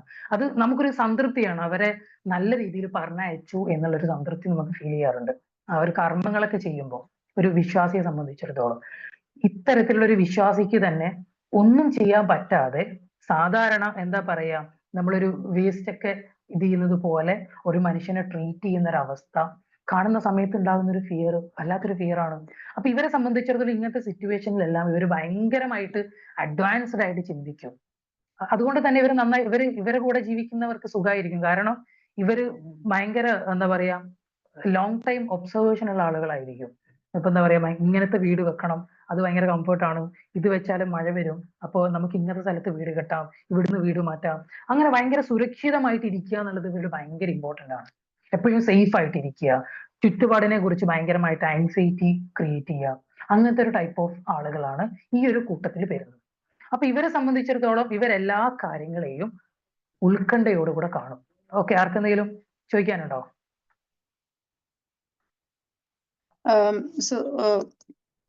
ഇത് പറയുന്നത് അനുസരിച്ച് like what you said is that creative thinking is their main skill. So are they good problem solvers and decision makers? Because അവർക്ക് creative thinking ഉള്ളത് കൊണ്ട് are they problem solvers and decision makers? അതെ, problem solve ചെയ്യാനും decision make ചെയ്യാനും പറ്റും. അപ്പൊ അതിന് ഞാൻ ഒരു ഇത് പറയുകയാണെന്നുണ്ടെങ്കിൽ, നമ്മള് എപ്പോഴാണ് ഒരു ചിന്ത ഓവർ തിങ്കിങ് ആകുന്നത്? ചിന്ത എന്നുള്ളത് നല്ലതാണ്. ഒരു കമ്പനിയുടെ ഡെവലപ്മെന്റിന് നല്ല ക്രിയേറ്റീവ് തിങ്കിങ് ആവശ്യമാണ്. പക്ഷെ ചില സമയത്ത് ഈ ക്രിയേറ്റീവ് തിങ്കിങ് കൂടിക്കൂടെ? ഈ ഒരു ക്രിയേറ്റീവ് തിങ്കിങ്ങിലേക്ക് ആങ്സൈറ്റി കയറി വരുമ്പോൾ നമുക്ക് എന്ത് ചെയ്യാൻ പറ്റില്ല, നമുക്ക് ഡിസിഷൻ എടുക്കാൻ പറ്റില്ല. ഇതിലേക്ക് ആങ്സൈറ്റി വരുമ്പോഴാണ് പ്രശ്നം. ഇവർക്ക് തിങ്കിങ് എന്ന് പറയുന്നത് എപ്പോഴും അവിടെ സ്റ്റേബിൾ ആയിട്ടുണ്ട്. തിങ്കിങ് ഇവർ എപ്പോഴും നന്നായിട്ട് ചിന്തിക്കുന്ന ആളുകളാ, തീരുമാനം എടുക്കാൻ പറ്റുന്ന ആളുകളാ. ബട്ട് ഇവിടെ ഉത്കണ്ഠ വരുന്ന സമയത്ത് ഇവർക്ക് ഡിസിഷൻ എടുക്കാൻ പറ്റില്ല, ഇവർ കൺഫ്യൂസ്ഡ് ആയിരിക്കും. അല്ലെ? ഞാനൊരു ഒരു സിമ്പിൾ ആയിട്ടുള്ള ഒരു എക്സാമ്പിൾ മാമിന് പറഞ്ഞുതരാണെങ്കിൽ, ഒരു കുറഞ്ഞ സെലക്ഷൻ ഉള്ള ഒരു കടയിൽ നിന്ന് ഡ്രസ്സ് എടുക്കുന്നതും ഒരുപാട് സെലക്ഷൻ ഉള്ള ഒരു കടയിൽ നിന്ന് ഡ്രസ്സ് എടുക്കുന്നതും തമ്മിലുള്ള വ്യത്യാസം എന്തായിരിക്കും? Yeah, it will be difficult to choose. ഒത്തിരി സെലക്ഷൻ ഉള്ളപ്പം choose becomes difficult. Yes, really ഇത് തന്നെയാണ് ഇവർക്ക് സംഭവിക്കുന്നത്. അതായത് ഇവർ ചിന്തിക്കുന്നത് ഒരുപാട് മൾട്ടിപ്പിൾ ആയിട്ടുള്ള രീതിയിലാണ്. അപ്പൊ ഇവർക്ക് ഒന്ന് പിക്ക് ചെയ്യാൻ ഭയങ്കര പ്രയാസമായിരിക്കും. മനസ്സിലായോ? ഒരുപാട് ഓപ്ഷൻ ഉണ്ട്, ഇത് ചെയ്ത് ഇങ്ങനെ ഉണ്ട്, എല്ലാത്തിന്റെയും പോസിറ്റീവ്സും നെഗറ്റീവ്സും മിക്സ് ആയിട്ട് വരുന്ന സമയത്ത് എങ്ങനെ ഒരാൾ പിക്ക് ചെയ്യും? കൺഫ്യൂസ്ഡ് ആയി പോകൂലേ? ഇതാണ് ഇവർക്ക് സംഭവിക്കുന്നത്. അപ്പൊ ഇവർക്ക് എന്താ പറയാ, ഒരു ഗൈഡ് ചെയ്യാൻ പറ്റുന്ന ഒരാളുണ്ടെങ്കിൽ നല്ലതാണ്. ഒരു ഗ്രൂപ്പ് ഡിസ്കഷനിൽ അടിപൊളിയായിരിക്കും. ഇവർ നല്ല ആശയങ്ങൾ കൊണ്ടുവരും. ഒരു ഗ്രൂപ്പ് ഡിസ്കഷനിൽ ചിലപ്പോൾ നമ്മളിങ്ങനെ എന്ത് ചെയ്യുന്ന ആലോചിക്കുമ്പോൾ ഇവർ നല്ല നല്ല ഐഡിയാസ് പറഞ്ഞുതരും, നമുക്കതൊന്ന് പിക്ക് ചെയ്യാൻ പറ്റും. മനസ്സിലായോ? അങ്ങനെ ഇവരെ ഉപയോഗപ്പെടുത്താൻ പറ്റും. അതിൽ തന്നെ ഇവരെന്താ പറയാ, നമ്മുടെ പേഴ്സണാലിറ്റി എന്ന് പറയുന്നത് ഞാൻ നേരത്തെ പറഞ്ഞു, ഇവിടെയൊക്കെ മാറ്റങ്ങൾ വരാം. ഇങ്ങനെയുള്ള ഒരാള് എന്താ പറയാ, എൻവയോൺമെന്റ് ചേഞ്ച് ചെയ്യുന്നതിനനുസരിച്ച് അയാളുടെ സ്വഭാവത്തിൽ മാറ്റങ്ങൾ വരാം. ഇനി കൊറോണന്റെ എക്സാമ്പിൾ പറഞ്ഞതുപോലെ, കൊറോണന്റെ എക്സാമ്പിൾ പറഞ്ഞു, ഫ്ലഡ്, ഇത്തരത്തിലുള്ള ബുദ്ധിമുട്ടുകൾ വരുന്ന സമയത്ത് ഇയാളുടെ ആങ്സൈറ്റി കൂടുകയാണ് ചെയ്യുന്നത്. ഈ ഒരു പേഴ്സണാലിറ്റി ആങ്സൈറ്റി കൂടും. ഫാമിലിനെ കുറിച്ചുള്ള ആങ്സൈറ്റി നമ്മൾ കണ്ടിട്ടില്ല. ഗൾഫിൽ ഇത്തരത്തിലുള്ള ഒരാൾ ഒരു പ്രവാസിയായിട്ട് ഗൾഫിൽ ജീവിക്കുകയാണെന്നുണ്ടെങ്കിൽ അയാൾക്ക് ചിലപ്പോൾ പലപ്പോഴും ഉറക്കം കിട്ടൂല. ഫാമിലിനെ കുറിച്ച് മഴക്കാലത്ത് ഉറക്കം കിട്ടാത്ത ആളുകളുണ്ട്. ഫാമിലിനെ കുറിച്ച് ആലോചിച്ചിട്ട് മഴക്കാലത്ത് ഉറക്കം കിട്ടാത്ത ആളുകളുണ്ട്. അയാൾക്ക് ഉറങ്ങാൻ പറ്റുന്നില്ല, അയാൾക്ക് ഭയങ്കര പേടിയാണ്, എപ്പോഴും വിളിച്ചുകൊണ്ടിരിക്കും, ഫോൺ ഓഫ് ആക്കരുതേ. ചില അമ്മമാരെ കണ്ടിട്ടുണ്ട്. മിക്കവാറും അമ്മമാരിലാണ് നമുക്ക് ഈ ഒരു ക്യാരക്ടർ കൂടുതൽ കാണാൻ പറ്റുക. അല്ല, എപ്പോഴും ഒരു ആദി, എവിടെ നീ എവിടെയാണുള്ളത്, ഓക്കെ അല്ലേ, അവിടെ നീ ഭക്ഷണം കഴിച്ചോ, ഓക്കെ ആണോ, എപ്പോഴും അന്വേഷിച്ചുകൊണ്ടേ ഇരിക്കുക. കാരണം അവർക്ക് ഒരു ആദിയാണ് എപ്പോഴും, അവരുടെ ഉള്ളിൽ എപ്പോഴും ഒരു ആദി ഇങ്ങനെ കടന്നുകൊണ്ടേ ഇരിക്കുകയാണ്. ഈ ഒരു ആദി കാരണം അവർക്ക് പലതരത്തിലുള്ള ചിന്തകളും ഉണ്ടാവും. അവരങ്ങനെ ചിന്തിക്കും. അവന് ബൈക്കിലാണ് പോകുന്നത്, അപ്പൊ അവൻ ഇടക്കിടക്ക് വിളിച്ചു പറയടാ സ്പീഡ് പോകരുതേ, പതുക്കെ പോവണേ, സ്പീഡ് പോയിട്ടുണ്ടെങ്കിൽ നമ്മുടെ റോഡൊക്കെ ശരിയല്ല, മഴയാണേ, ഇങ്ങനെ വിളിച്ചു. അപ്പൊ പയ്യൻ ചിലപ്പോൾ അമ്മയോട് ചൂടാ, എനിക്കിതൊന്നും അറിയത്തില്ല, എന്തിനിങ്ങനെ വിളിച്ചുകൊണ്ടിരിക്കുന്നതെന്നൊക്കെ പറഞ്ഞ് ചിലപ്പോൾ ചൂടായേക്കാം. പക്ഷെ ഇവരുടെ ക്യാരക്ടർ ഇതാണ്, ഇവരുടെ ബിഹേവിയർ ഇങ്ങനെയാണ്, ഇവരുടെ ഒരു താല്പര്യങ്ങൾ ഇങ്ങനെയാണ്. അപ്പൊ അവരങ്ങനെ ചിന്തിക്കും. അതിനവരെ കുറ്റം പറയാൻ പറ്റില്ല. അപ്പൊ അവരെ നമുക്ക് മനസ്സിലാക്കുക എന്നുള്ളതാണ് ഇവിടെ വേണ്ടത്. ഇവരെ സംബന്ധിച്ചിടത്തോളം ഇവരെന്താ പറയാ, കൃത്യമായിട്ടുള്ള ഇവർ ഒരുപാട് തിങ്ക് ചെയ്യുന്ന സമയത്ത് ഇതിൽ നിന്ന് പിക്ക് ചെയ്യാനുള്ള ഒരു ക്വാളിറ്റിയാണ് ഇവർ ഡെവലപ്പ് ചെയ്യേണ്ടത്. അതുപോലെ തന്നെ ഓവർ തിങ്കിങ്ങിനെ കൺട്രോൾ ചെയ്ത് എന്താ പറയാ, ഒരു കാഷ്വൽ, ഒരു നോർമൽ ആയിട്ടുള്ള ഒരു തിങ്കിങ്ങിലേക്ക് ഇവർ വരണം. എനിക്ക് ഓവർ തിങ്കിങ് ഉണ്ടെന്നുള്ളത് ഞാൻ മനസ്സിലാക്കുന്നിടത്താണ് എനിക്ക് എന്റെ ഓവർ തിങ്കിങ് കൺട്രോൾ ചെയ്യാൻ പറ്റുള്ളൂ. ചിലപ്പോൾ ചില ആളുകളുടെ ഈഗോ ചിലപ്പോൾ സമ്മതിക്കില്ല. ഞാൻ ഓവർ തിങ്കർ ആണെന്ന് പറയുന്ന സമയത്ത് സമ്മതിക്കില്ല. അപ്പൊ ഫസ്റ്റ് നമ്മൾ അക്സെപ്റ്റ് ചെയ്യുക എന്നുള്ളതാണ്. അങ്ങനെ ഒരു പ്രോബ്ലം ഉണ്ടെങ്കിൽ ഞാനത് അക്സെപ്റ്റ് ചെയ്യാം. അപ്പൊ എനിക്ക് കുറച്ചൊന്ന് ക്രിയേറ്റീവ് ആയിട്ട് അല്ലെങ്കിൽ ഒരു തീരുമാനം എടുക്കാനൊക്കെ പറ്റുമായിരിക്കും. ഓക്കെ, അപ്പൊ ഇതാണ് ഈ ഹെഡ് ടൈപ്പുള്ള ആളുകളുടെ പ്രത്യേകത. ഇവരെ സംബന്ധിച്ചിടത്തോളം ഇവരുടെ സ്ട്രെങ്തും വീക്കും ഒക്കെ ഇതൊക്കെയാണ്. ഓക്കെ, അപ്പൊ ഇതിൽ എന്തെങ്കിലും കൺഫ്യൂഷൻസ് ഉണ്ടെങ്കിൽ വേറെ ആർക്കെങ്കിലും ചോദിക്കാം. ഓക്കെ, ഇതിനകത്ത് ഡിഫറെന്റ് ഗ്രൂപ്പ്സ് ഒന്നും ഇല്ലേ? ഇതിൽ ഡിഫറെന്റ് ഗ്രൂപ്പ്സ് ഉണ്ട്. ഞാൻ പറയാൻ പോവുകയാണ്. ഇതിൽ 5 എന്ന് പറയുന്ന പേഴ്സണാലിറ്റി, 6 എന്ന് പറയുന്ന പേഴ്സണാലിറ്റി, 7 എന്ന് പറയുന്ന പേഴ്സണാലിറ്റി ആണ് ഈ ഒരു കാറ്റഗറിയിൽ വരുന്നത്. 5, 6, 7 ഈ ഒരു 3 ടൈപ്പും. ഞാൻ നേരത്തെ 9 എന്ന് പറഞ്ഞില്ല, ആ കാൽക്കുലേറ്ററിൽ ആ ഒരു കാൽക്കുലേഷനിൽ നിങ്ങൾ വരണം കേട്ടോ, എന്നാലും നിങ്ങൾക്ക് മനസ്സിലാവുള്ളൂ. അപ്പൊ 5, 6, 7 ഇതിൽ ഏറ്റവും കൂടുതൽ ആങ്സൈറ്റി ഉള്ളത് 6-നാണ്. ഓക്കെ, ദെൻ ഞാൻ അടുത്തതിലേക്ക് പോകാം. ഗട്ട് ടൈപ്പ് ആളുകൾ, ഇവരെ സംബന്ധിച്ചിടത്തോളം ഇവർ കുറച്ചും കൂടെ എന്താ പറയാ, ഇതില് 8, 9, 1 ഈ 3 ടൈപ്പാണ് വരുന്നത്. ഗട്ട് ടൈപ്പ് എന്ന് പറയും. ഇവരുടെ പേഴ്സണൽ ഇവരുടെ ഒരു പ്രത്യേകത എന്തൊക്കെയാന്ന് വെച്ചിട്ടുണ്ടെങ്കിൽ ഇവർ പെട്ടെന്ന് ദേഷ്യം വരുന്ന വിഭാഗത്തിൽപ്പെട്ട ആളുകളാണ്. ഇവരുടെ ഇമോഷൻ എന്ന് വെച്ചിട്ടുണ്ടെങ്കിൽ എന്ത് ചെയ്യാം, പല കാര്യങ്ങളെയും ലേസി ആയിട്ട് വിടുന്നതും ലേസിനെസ്സും അതേപോലെ തന്നെ ആംഗ്രിയുമാണ് ഇവരുടെ ഒരു പ്രത്യേകത. കുറെ കാര്യങ്ങളെ ലേസി ആയിട്ട് വിടുക, അശ്രദ്ധ. നമ്മൾ പറയാറില്ല അവന് ഒന്നിനും ശ്രദ്ധയില്ല, എന്തൊക്കെയോ ചെയ്യാണ്, എന്തൊക്കെയോ കാട്ടിക്കൂട്ടുകയാണ്, ലൈഫിനെ കുറിച്ച് ഒരു പ്ലാൻ ഇല്ല, എന്തൊക്കെയോ ഒരു ഒഴുക്കിന് അങ്ങോട്ട് പോകുക തന്നെ. എന്തിനാ കോഴ്സ് എടുത്തതെന്ന് ചോദിച്ചാൽ അവനിക്ക് തന്നെ അറിയില്ല. ഞാൻ എന്തിനാ കോഴ്സ് എടുത്തേ, എനിക്ക് വലിയ കാര്യമൊന്നുമില്ല. എന്തിനാണ് അവൻ എവിടെയാണ് പോകുന്നത്, എന്താണ് ചെയ്യുന്നത്, ഒരു പ്രീ പ്ലാൻഡ് അല്ലാത്ത ആളുകളാണ് ഇവരെ സംബന്ധിച്ചിടത്തോളം അധികം പ്രീ പ്ലാൻഡ് അല്ല. അതുപോലെ തന്നെ എടുത്തുചാട്ടം കൂടുതലായിരിക്കും. ഓക്കെ, അതുപോലെ തന്നെ പെട്ടെന്ന് ദേഷ്യം വരും. ഇതൊക്കെയാണ് ഇവരുടെ പ്രത്യേകത. പെട്ടെന്ന് ദേഷ്യം വരും, അതായത് എന്താ പറയാ, ഈ ദേഷ്യം വരുന്ന സമയത്ത് പെട്ടെന്ന് റിയാക്ട് ചെയ്യും. ചില ആളുകൾ എന്ത് ചെയ്യില്ല, റിയാക്ട് ചെയ്യത്തില്ല. എന്നുവെച്ചാൽ പെട്ടെന്ന് ദേഷ്യം, ആ ഇമോഷൻ അവർക്ക് വരും, പക്ഷെ റിയാക്ട് ചെയ്യില്ല, ഉള്ളിൽ ഹോൾഡ് ചെയ്യും. ഈ റിയാക്ട് ചെയ്യുന്ന ആളുകളെക്കാളും ഡേഞ്ചർ ഈ റിയാക്ട് ചെയ്യാത്ത ആളുകളാണ്. കാരണം ഇവരെന്ത് ചെയ്യും, വലിയ രീതിയിൽ ഇത് ബാധിക്കും. ചിലപ്പോൾ ചില ആളുകളോട് വെറുപ്പുണ്ടാകാം, പക കൊണ്ട് നടക്കാം ഉള്ളില്. അല്ലെ, നമുക്കിപ്പോ ഒരു ക്ലാസ്സിലൊക്കെ നമ്മളൊരാള് എന്ത് ചെയ്തു, നമ്മളൊരാൾ കളിയാക്കി. ഈ കളിയാക്കിയ സമയത്ത് സാധാരണപ്പെട്ട പെട്ടെന്ന് പ്രതികരിക്കുന്ന ഒരാൾ എന്ത് ചെയ്തു, അവനെ പോയിട്ട് തല്ലി. ചിലപ്പോൾ ആ തല്ലി അവിടെ തീരുമായിരിക്കും ആ പ്രശ്നം. അവൻ തിരിച്ചു തല്ലുന്നു, അല്ലെങ്കിൽ എന്താ പറയാ പെട്ടെന്ന് റിയാക്ട് ചെയ്യുന്നു, അവിടെ ഒരാൾ തടസ്സം വെക്കുന്നു, ഓക്കെ വിട്ടുകളടാന്ന് പറയുന്നു, പ്രശ്നം കഴിഞ്ഞു. വേറൊരുത്തനെ കളിയാക്കിയപ്പോൾ അവർ റിയാക്ട് ചെയ്തില്ല, അവനൊന്നും മിണ്ടാതിരുന്നു, പക്ഷെ അവന്റെ ഉള്ളിൽ അവൻ റിയാക്ട് ചെയ്തു. അവനോടൊരു പക വെച്ചു. അവന് ആ പക കൊണ്ട് നടന്നിട്ട് അവൻ പിന്നെ എങ്ങനെ വേണമെങ്കിലും ആ പക അവനിലേക്ക് എക്സ്പ്രസ് ചെയ്യാം. അപ്പൊ ഇവർക്ക് അങ്ങനെ ഒരു സ്വഭാവമുണ്ട്. അതേപോലെ തന്നെ ഫീലിങ്സിന് എന്ത് ചെയ്യുക, ഹോൾഡ് ചെയ്യുന്ന ഒരു സ്വഭാവം. എക്സ്പ്രസ് ചെയ്യാതെ പരമാവധി കാര്യങ്ങളൊക്കെ എല്ലാ ഫീലിങ്സിനെയും ഹോൾഡ് ചെയ്യുന്ന ഒരു തരത്തിലേക്കും ഇവർ പോകാം. പെട്ടെന്ന് റിയാക്ട് ചെയ്യുന്ന തരത്തിലേക്കും ഇവർ വരുന്നുണ്ട്. അപ്പൊ എന്താ പറയാ, ഇവരുടെ ബേസിക് ആയിട്ടുള്ള ഒരു ഇതാണ് ലേസി ആയിട്ടുള്ള ആളുകളാണ്. ലേസി ആയിട്ടുള്ള ആളുകൾ ഇവരുടെ ഒരു എന്താ പറയാ, നമുക്ക് ഒരു എക്സാമ്പിൾ പറയുന്നത് പൂച്ചയൊക്കെ കണ്ടിട്ടില്ലേ, പൂച്ചേനൊക്കെ നമ്മൾ ഉദാഹരണം പറയുകയാണെങ്കിൽ, പൂച്ച പൊതുവെ ഒരു ആനിമൽസിന്റെ കൂട്ടത്തിൽ കുറച്ച് ലേസി ആയിട്ടുള്ള ഒരു ആനിമലാണ്. പൂച്ചേന്റെ ഒരു ബിഹേവിയറും അത് എപ്പോഴും എന്താ പറയാ, ഒരു ഒരു മൂലക്ക് പോയിട്ട് കിടന്നുറങ്ങാനാണ് ഇവർക്ക് കൂടുതൽ ഇഷ്ടം.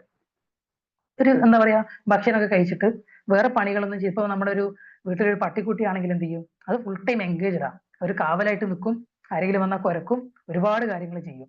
പൂച്ച മൈൻഡ് ആക്കത്തില്ല, അത് ഭക്ഷണം കഴിച്ചിട്ട് എന്ത് ചെയ്യും, അത് അതിന്റെ പാട്ടിന് പോയിട്ട് കിടന്നുറങ്ങും. അതായിരിക്കും പൂച്ച അത് ഇഷ്ടപ്പെടുന്നതാണ്. പൂച്ച കുറച്ച് എന്താ പറയാ, ആ ഒരു കാര്യത്തിൽ പൂച്ചയുടെ ഒരു കാറ്റഗറി കുറച്ച് ലേസി കാറ്റഗറിയാണ്.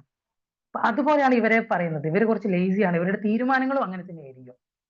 ഒരു സ്ട്രോങ് ആയിട്ടുള്ളൊരു ലക്ഷ്യം കറക്റ്റ് ആയിട്ട് ഇവർക്ക് ഉണ്ടാവില്ല. ചിലപ്പോ കൃത്യമായ ഒരു ലക്ഷ്യത്തിന്റെ പുറത്ത് പോകുന്ന ആളുകളായിരിക്കില്ല. ഒരു ഒഴുക്കിന് അങ്ങോട്ട് പോവല്ലേ, എങ്ങോട്ടാണോ ഒഴുക്ക് തന്നെ കൊണ്ട് പോകുന്നത് ആ ഒഴുക്കിന് പോവാം. അപ്പൊ ഇവർക്ക് നല്ലൊരു ഗൈഡൻസ് കിട്ടുക എന്നുള്ളതൊക്കെ ഭയങ്കര ഇമ്പോർട്ടന്റ് ആണ്. നന്നായിട്ട് ഗൈഡൻസ് കിട്ടാനും അതുപോലെ തന്നെ ഇവരെ കൃത്യമായിട്ട് കൺട്രോൾ ചെയ്യാൻ പഠിക്കുക. ഇവരെ ട്രീറ്റ് ചെയ്യേണ്ട രീതി വേറെയാണ്. ഇവരെ നമ്മൾ എന്ത് ചെയ്യാൻ പറ്റില്ല, ഇവരെ ചിലപ്പോൾ നമ്മൾ എന്താ പറയുക, ഒരു ഹേർട്ട് ആക്കിയിട്ടുണ്ടെങ്കിൽ ഇവർ പ്രതികരിക്കുന്നത് ഒന്നുകിൽ ഇവർ ഉള്ളിൽ വെച്ചിട്ട് എന്ത് ചെയ്യും, ആ ദേഷ്യം ഇങ്ങനെ കടിച്ചു പിടിച്ചു വെക്കും, അത് ഫ്യൂച്ചറിൽ നമ്മളോട് തീർക്കും. ആ ദേഷ്യം അവരുടെ ഉള്ളിൽ നിന്ന് പോകത്തില്ല. അല്ലെ, നമ്മൾ പക എന്ന് പറയുന്നത് പഴുക്കുന്ന ഒരു സാധനമാണെന്ന് പറയുന്നത്. ലൈക്ക് നമ്മളൊരു മുറിവുണ്ടായിട്ട് പഴുക്കുന്നത് പോലെ നമ്മുടെ ഉള്ളിൽ നിന്ന് എന്ത് ചെയ്യും, അതിങ്ങനെ പഴുത്തിട്ട് ഒരു എന്താ പറയാ, വല്ലാത്ത ഒരു അസ്വസ്ഥത നമുക്ക് ഉണ്ടാക്കും. ആ ഒരു വ്യക്തിയെ കാണുന്നത് പിന്നെ വെറുപ്പായിരിക്കും. ആ വ്യക്തിയുടെ ഒരു എന്താ പറയാ, ഒരു ഇൻവോൾവ്മെന്റ് നമ്മളെ വല്ലാതെ ബുദ്ധിമുട്ടിക്കും. ആ വ്യക്തി പോകുന്ന സ്ഥലത്തേക്ക് നമ്മൾ പോകാതിരിക്കും. അവനെങ്ങനെ അവർക്കെതിരെ എന്തെങ്കിലും ഉണ്ടായാൽ നമ്മൾ സന്തോഷിക്കാൻ തുടങ്ങും. അവനെങ്ങനെ ആക്രമിക്കാന്ന് ചിന്തിക്കാൻ തുടങ്ങും. അപ്പൊ ഇത്തരത്തിലേക്കുള്ള ഒരു ലെവലിലേക്കും ഇവര് വന്നേക്കും. അപ്പൊ ഇത് എന്താ പറയാ, ചിലപ്പോ പ്രകടിപ്പിക്കാത്ത ഒരു സ്വഭാവം നല്ലതൊന്നല്ല. ഒരു പരിധിവരെ നമ്മൾ പ്രകടിപ്പിക്കണം. പക്ഷെ ഈ പ്രകടിപ്പിക്കുന്ന രീതിയിൽ നമ്മൾ എന്ത് ചെയ്താൽ മതി, ഒരു വ്യത്യസ്തത, ഒരു നല്ല രീതിയിൽ പ്രകടിപ്പിക്കാൻ നമ്മൾ പഠിക്കണം. ഒന്നും പ്രകടിപ്പിക്കാതെ എല്ലാം ഉള്ളിൽ ഹോൾഡ് ചെയ്യുക എന്ന് പറയുന്നത് ഒരിക്കലും നല്ലതല്ല. ഇവരുടെ ഇമോഷനും അങ്ങനെ തന്നെയാണ്. ഇവരിന് ലൈഫിൽ എന്തൊക്കെ പ്രശ്നങ്ങൾ വന്നാലും ചിലപ്പോൾ ഇവരെന്ത് ചെയ്യാൻ പറ്റുന്നില്ല, ഒരു കൗൺസിലിങ്ങിന് പോകണമെന്നുമില്ല. ഇപ്പം ആക്സിഡന്റലി പോയേക്കാം, ഇവരുള്ളിൽ തന്നെ കുഴപ്പമൊന്നുമില്ല, ഓക്കെയാണ്, അങ്ങനെ പറഞ്ഞുകൊണ്ടേയിരിക്കും. പക്ഷെ ഇവര് നന്നായിട്ട് സ്ട്രെസ് അനുഭവിക്കുന്ന ആളുകളാണ്. പക്ഷെ ഇവരെന്ത് ചെയ്യില്ല, അത് എക്സ്പ്രസ് ചെയ്യില്ല. അപ്പൊ ഇങ്ങനെയാണ് നമ്മൾ എന്ത് ചെയ്യുന്നത്, 3 വിഭാഗങ്ങളെ തരംതിരിക്കുന്നത്.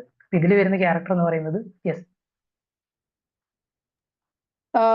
See, മറ്റതിലൊക്കെ പോസിറ്റീവ്സും പറഞ്ഞു. So in this gut one, they don't have positive side because ഈ പറഞ്ഞതൊക്കെ like you know they negative ആയിട്ടുള്ള characteristics ആണ്.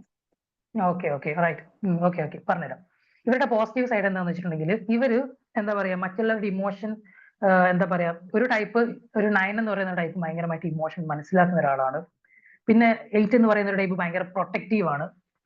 ഓക്കെ, ഭയങ്കര പ്രൊട്ടക്റ്റീവ് ആണ്, നന്നായിട്ട് എന്ത് ചെയ്യും. ഇപ്പൊ നമ്മൾ പറയില്ലേ, കല്യാണം കഴിച്ചിട്ട് എന്റെ ഭർത്താവ് ഭയങ്കരമായിട്ട് ചൂടാകുന്ന ഒരാളാണ്, ഭയങ്കര എന്താ പറയാ ഒരു ടോക്സിക് ആണെന്നൊക്കെ പറയും. പക്ഷെ അങ്ങനെയുള്ള ഒരാളെ സംബന്ധിച്ചിടത്തോളം തന്നെ അവര് നല്ല കെയറിങ് ആയിരിക്കും. അവര് അവരുടെ എന്താ പറയാ ചുറ്റുപാടുകളെയൊക്കെ നന്നായിട്ട് ഹാൻഡിൽ ചെയ്യും. അവരെ എന്താ പറയാ, നമ്മളിപ്പോ ഒരു എക്സാമ്പിൾ പറയുകയാണെന്നുണ്ടെങ്കിൽ, ഒരു ബസ്സിൽ യാത്ര ചെയ്യുന്ന സമയത്ത് ഒരാൾ അവരെ വൈഫിനെ നോക്കിയിട്ട് എന്തെങ്കിലും പറഞ്ഞിട്ടുണ്ടെങ്കിൽ, അല്ലെങ്കിൽ മോശമായ തരത്തിലേക്ക് ടച്ച് ചെയ്തിട്ടുണ്ടെങ്കിൽ ഇവർ റിയാക്ട് ചെയ്യും. അപ്പൊ ആ ഒരു റിയാക്ട് ചെയ്യാനുള്ള ഒരു കോൺഫിഡൻസ്, പെട്ടെന്ന് പ്രതികരിക്കുന്ന ഒരു രീതി, ആ ഒരു ദേഷ്യമൊക്കെ ഇവരിൽ പോസിറ്റീവായിട്ടും വരും. പെട്ടെന്ന് റിയാക്ട് ചെയ്യുന്നത്, പെട്ടെന്ന് പ്രതികരിക്കുന്നത്, ഞാൻ നേരത്തെ പറഞ്ഞല്ലോ പെട്ടെന്ന് പ്രതികരിക്കുന്നൊക്കെ, അതൊക്കെ പോസിറ്റീവായിട്ടും വന്നേക്കാം. പർപ്പസ്ഫുള്ളി ആണ്. ഓക്കെ. പിന്നെ അടുത്തൊരു പോസിറ്റീവ് എന്ന് വെച്ചാൽ ഇവരിൽ ചില പേഴ്സണാലിറ്റീസിന് ലിസണിങ് സ്കില്ല് കൂടുതലായിരിക്കും. നമ്മളിപ്പോ കൗൺസിലേഴ്സിനൊക്കെ പറയാറില്ലേ, ഒരു കൗൺസിലർക്ക് ഏറ്റവും കൂടുതൽ വേണ്ടത് എന്താണ്, ലിസണിങ് സ്കില്ലാണെന്ന് പറയും. ഇവർക്ക് ലിസണിങ് സ്കില്ല് കൂടുതലാണ്. കേൾവി, നന്നായിട്ട് ഒരാളെ ക്ഷമയോടുകൂടെ കേൾക്കും. അവർക്ക് താല്പര്യം ഇല്ലെങ്കിലും അവരത് കേൾക്കും. അപ്പൊ അങ്ങനത്തെ കുറെ സ്കില്ലും ഇവർക്കുണ്ട്. Okay, clear? ഓക്കെ സർ, ഇപ്പൊ നമുക്കൊരു മിക്സ്ഡ് ആയിട്ട് വരൂലേ, മീൻസ് ഇപ്പൊ ഈ ടൈപ്സ് പറയുമ്പോൾ കുറച്ച് എനിക്ക് ഇപ്പൊ ഞാൻ തന്നെ ഇങ്ങനെ വിചാരിക്കുകയായിരുന്നു, അതിൽ കുറച്ച് എനിക്ക് ഇതിന്റെ ഉണ്ട്, കുറച്ച് ഇതിന്റെ ഉണ്ട്. ഇപ്പൊ 3 ഇതിൽ വരുമ്പോഴും എല്ലാം മിക്സ്ഡ് ആയിട്ടാണ് തോന്നുന്നത്. ഓക്കെ, ഇതെന്താ സംഭവം എന്നറിയോ, ഇതില് പൊതുവെ മനുഷ്യരിൽ ഈ ഒരു 3ലും പല രീതിയിലുള്ള സാന്നിധ്യം ഉണ്ടാവാം. പക്ഷെ ഇതിൽ ഹൈലൈറ്റ് ചെയ്ത് നിൽക്കുന്നത് അതാണ് നമ്മുടെ ഒരു കാറ്റഗറി എന്ന് പറയാം. ഒരു വിഭാഗം എന്ന് പറയുന്ന സമയത്ത് ഇപ്പൊ ചില ആളുകൾ, ഇപ്പൊ നമ്മൾ എന്താ പറയാ, ഞാൻ നേരത്തെ പറഞ്ഞ ഇമോഷണൽ ആയിട്ടുള്ള ആളുകളാണ്. ചിലപ്പോൾ പലപ്പോഴും പല ആളുകളും ഇമോഷണൽ ആയിരിക്കും, പെട്ടെന്ന് ദേഷ്യം വരുന്ന സ്വഭാവം ഉണ്ടാവും. അപ്പൊ ഞാൻ പറയുന്നത് ഇതില് ഉയർന്നു നിൽക്കുന്നതാണ് നിങ്ങളുടെ ടൈപ്പ് എന്ന് പറയുന്നത്. മറ്റേത് ഉണ്ടാവില്ല എന്ന് പറയാൻ പറ്റില്ല, ഉണ്ടാവാം. ഞാൻ പറഞ്ഞല്ലോ, നമ്മുടെ ജീവിത സാഹചര്യങ്ങൾക്കനുസരിച്ച് നമ്മുടെ പേഴ്സണാലിറ്റി പല രീതിയിൽ സഞ്ചരിക്കാം. നമ്മളൊരു കോളേജിൽ പോകുന്ന സമയത്ത് നമ്മുടെ സുഹൃത്തുക്കളുടെ എല്ലാം ഒരു സ്വഭാവം നമ്മളെ സ്വാധീനിക്കാം. കല്യാണം കഴിക്കുന്ന സമയത്ത് നമ്മുടെ ഭർത്താവിന്റെ സ്വഭാവം നമ്മളെ സ്വാധീനിക്കാം. ഒരു കുട്ടിയുടെ ബേസിക് ആയിട്ടുള്ള വളർച്ചയാണ് പാരന്റിങ്ങിലൂടെ വരുന്നത്.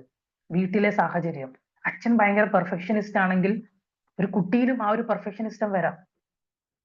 അച്ഛൻ ഭയങ്കര ഇമോഷണൽ ആണെങ്കിൽ കുട്ടിയും അതേപോലെ ഇമോഷണൽ ആവാം.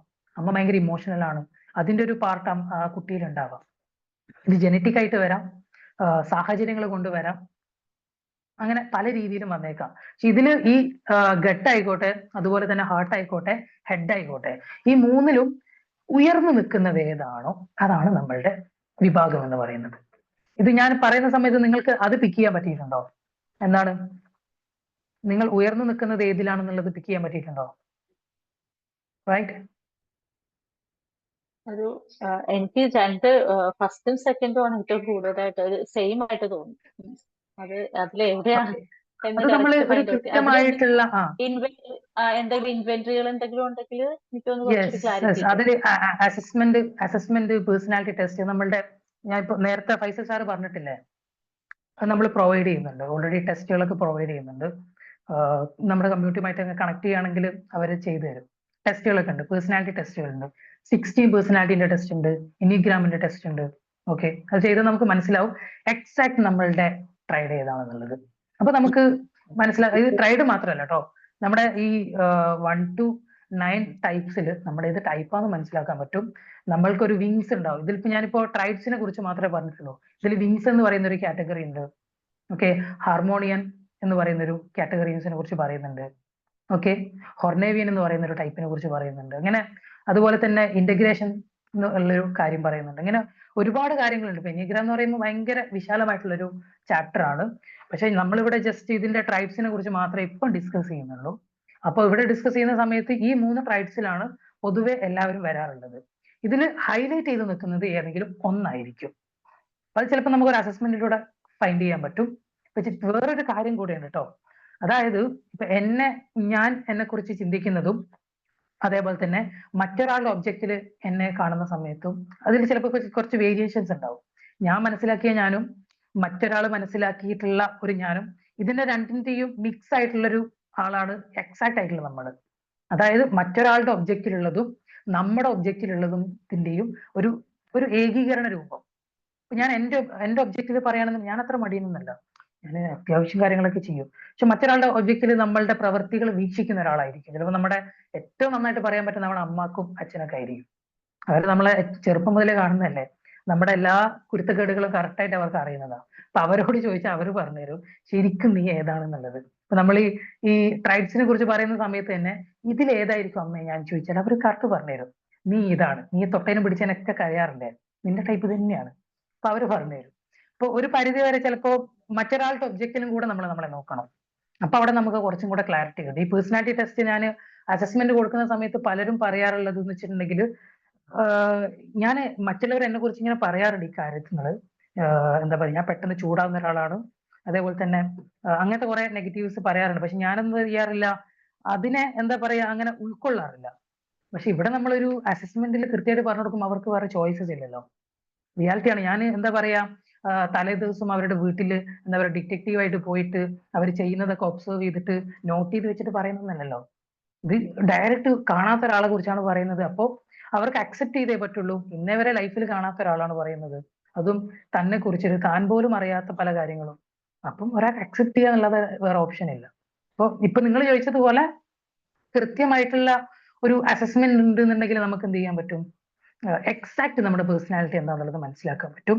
ഇൻക്ലൂഡഡ് നമ്മുടെ കരിയർ അടക്കം. നമ്മുടെ കുട്ടികളെ സംബന്ധിച്ചിടത്തോളം നമ്മളിവിടെ കരിയർ ഗൈഡൻസ് കൊടുക്കുമ്പോൾ ഈ ടെസ്റ്റാണ് കൊടുക്കാറുള്ളത്. അതായത് കുട്ടികളുടെ ബിഹേവിയർ, ഇപ്പോ ഒരു എക്സാമ്പിൾ ഞാൻ പറഞ്ഞുതരാം. ഈ കരിയർ ചൂസ് ചെയ്യുന്ന കാര്യത്തിൽ ജസ്റ്റ് എന്തായാലും നമ്മൾ സെഷൻ ഇപ്പൊ വൈൻഡപ്പ് ചെയ്യും, ഒരു 10 മിനിറ്റ്സിനുള്ളിൽ വൈൻഡപ്പ് ചെയ്യാം. അപ്പോൾ കരിയർ ചൂസ് ചെയ്യുന്ന സമയത്ത് നമ്മളെല്ലാവരും കരിയർ എങ്ങനെയാണ് ചൂസ് ചെയ്യുന്നത് അല്ലെ? കോമൺ ആയിട്ട് നമ്മൾ നോക്കുക, 10ാം ക്ലാസ് കഴിയുന്ന ഒരു കുട്ടിക്ക് 10ാം ക്ലാസ് വരെ ചോയ്സസ് ഇല്ല നമ്മുടെ നാട്ടില്. ഓക്കെ, 10ാം ക്ലാസ് വരെ എല്ലാവർക്കും സെയിം സിലബസ് ആണ് അല്ലെ? ഒരു പൊതുവെ നമുക്ക് ഇംഗ്ലീഷ് വേണമെങ്കിൽ ആഡ് ചെയ്യുക എന്നുള്ളൊരു ഓപ്ഷൻ അല്ലാതെ ഒരു കോമൺ സിലബസിൽ തന്നെയാണ് നമ്മൾ പഠിച്ചുകൊണ്ടിരിക്കുന്നത്. പക്ഷെ എനിക്ക് തോന്നുന്നു പുറത്തുള്ള രാജ്യങ്ങൾ അങ്ങനെയല്ല. ഇതിന്റെ കൂടെ തന്നെ അക്കാദമിക്കൽ ആയിട്ടുള്ള സ്കില്ലും അതുപോലെ തന്നെ അവരുടെ മറ്റ് സ്കില്ലുകളെ കൂടുതലായിട്ട് പ്രൊമോട്ട് ചെയ്യുന്നുണ്ട്. അവരുടെ വേറെ രീതിയിൽ അവരെ ഡൈവേർട്ട് ചെയ്യാനും ഒരു ജോലി സെറ്റാക്കാനൊക്കെയുള്ള ഓപ്ഷൻ ഒക്കെ കൊടുക്കുന്ന രാജ്യങ്ങളുണ്ട്. നമ്മുടെ നാട്ടിൽ 10ാം ക്ലാസ് വരെ സെയിം ആയിട്ടുള്ള ഒരു ഈക്വൽ ആയിട്ടുള്ള ഒരു സിലബസ് ആണ് എല്ലാവർക്കും. നമ്മളൊരു യൂണിഫോമിറ്റി ഉണ്ട്, അതെ, നമുക്കൊരു യൂണിഫോം മെത്തേഡാണ് എല്ലാവർക്കും കൊടുക്കുന്നത്. 10ാം ക്ലാസ് കഴിഞ്ഞതിന് ശേഷമാണ് കുട്ടിക്ക് ചോയ്സ് വരുന്നത്.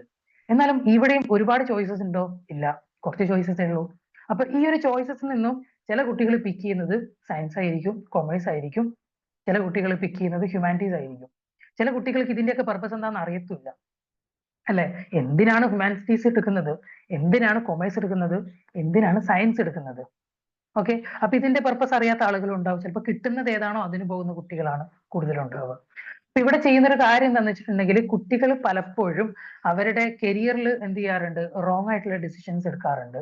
അല്ലെങ്കിൽ അവരുടെ എന്താ പറയാ, മറ്റൊരാൾ പറയുന്നത്, ഇപ്പോ ഏറ്റവും കൂടുതൽ സാധ്യത ഉള്ളത് നോക്കുകയാണെങ്കിൽ നമ്മളിപ്പോ പറയും നഴ്സിംഗ് ആണ് ഏറ്റവും കൂടുതൽ സാധ്യത ഉള്ളത്, നീ എന്ത് ചെയ്തോ +2 കഴിഞ്ഞിട്ട് നഴ്സിംഗ് നോക്കിക്കോ, അല്ലെങ്കിൽ 10ാം ക്ലാസ്സിൽ നീ സയൻസ് എടുത്തിട്ട് നഴ്സിംഗ് ആണ് നിനക്ക് പറ്റിയ മേഖല.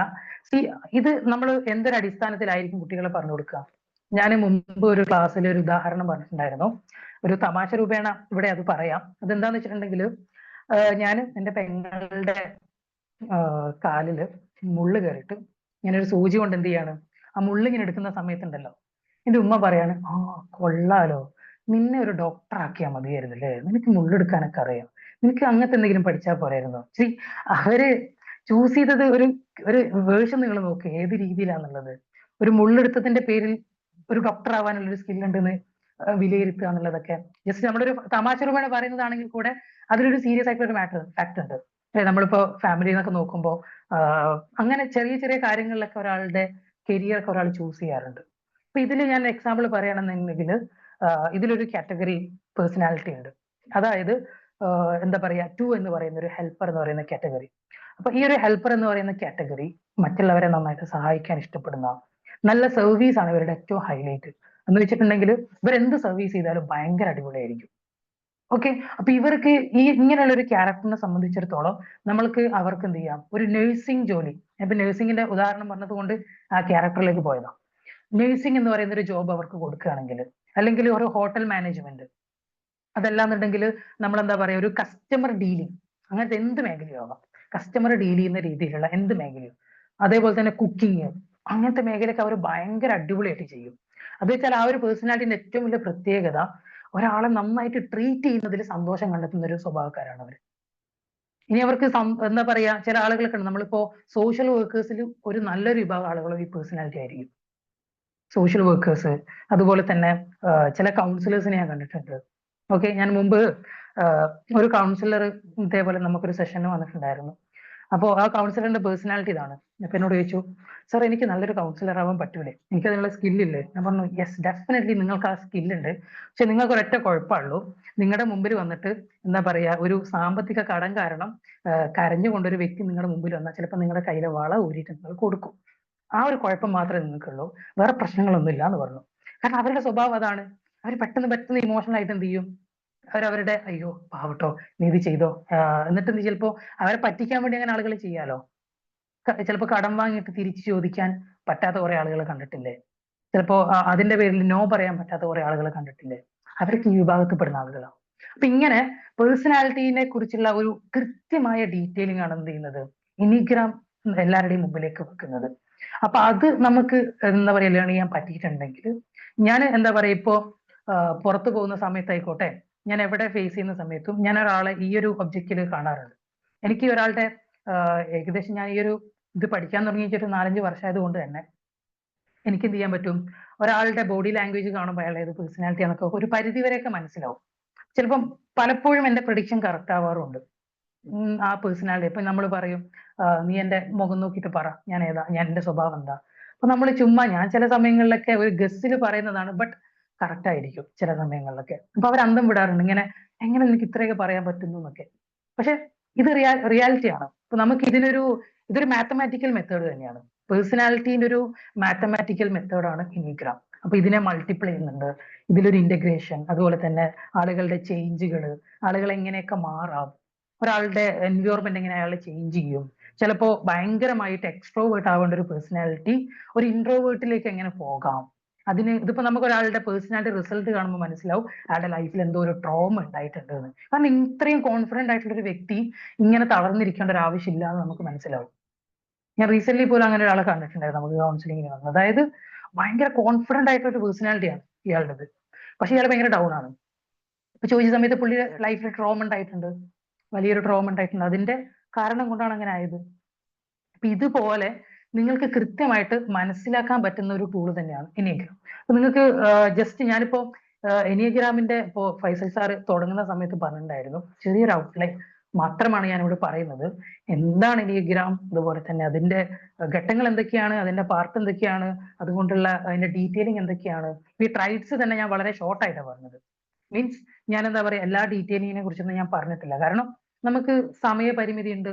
കാരണം നമുക്ക് ഏകദേശം നമ്മൾ പറഞ്ഞൊരു സമയം ഒരു 1 hour ആണ്. അപ്പൊ ആ ഒരു സമയത്തിനുള്ളിൽ നമുക്ക് ഇത് വൈൻഡ് അപ്പ് ചെയ്യണം.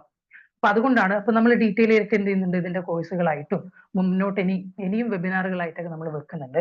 അപ്പൊ ഇനിയുള്ള വെബിനാറുകളിലും കോഴ്സുകളിലൊക്കെ ഡീറ്റെയിൽ ആയിട്ട് നിങ്ങൾക്ക് ഇതിനെക്കുറിച്ച് അറിയാനും പഠിക്കാനും പറ്റും. ഇനി ഫൈനലി നിങ്ങൾക്ക് എന്തെങ്കിലും ഡൗട്ട് ഉണ്ടെങ്കിൽ ചോദിക്കാം. ഓക്കെ, ഡൗട്ട് ഉണ്ടെങ്കിൽ ചോദിക്കാം എന്ന് പറയുന്നത് കൂടെ തന്നെ നിങ്ങൾക്ക് എല്ലാവരും ഒന്ന് ചാറ്റിൽ പറയുകയാണെങ്കിൽ നിങ്ങൾക്ക് ഇത് ഉപകാരപ്പെട്ടിട്ടുണ്ടോ എന്നുള്ളതും കൂടെ ഒന്ന് കമന്റ് ചെയ്യൂ. ഇന്നത്തെ ഒരു ക്ലാസ് എത്രത്തോളം നിങ്ങൾക്ക് ഉപകാരപ്പെട്ടു, ഒരു അറിവ് നിങ്ങൾക്ക് ലഭിച്ചിട്ടുണ്ടോ? യെസ്, പറയൂ.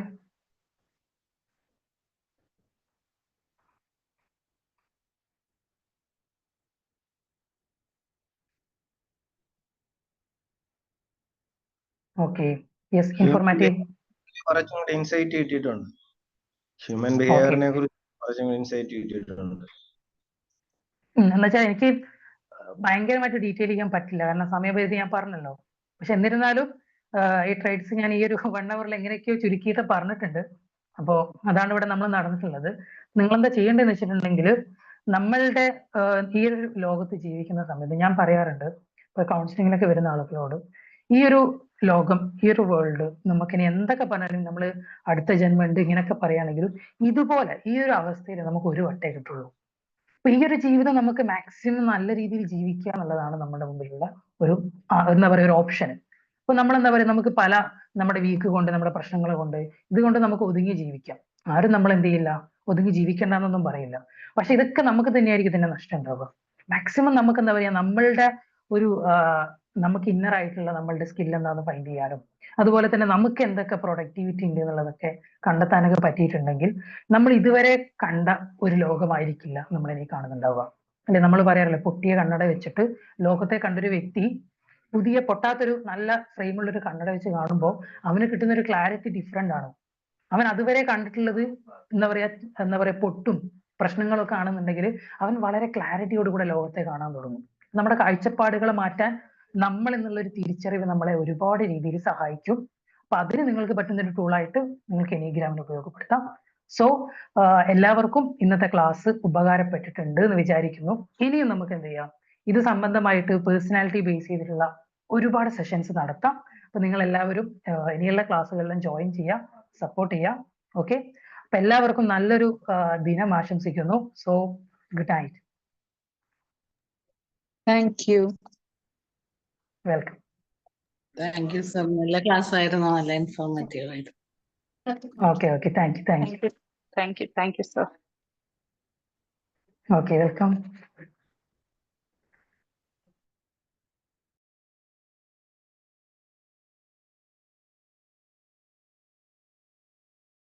Thank you.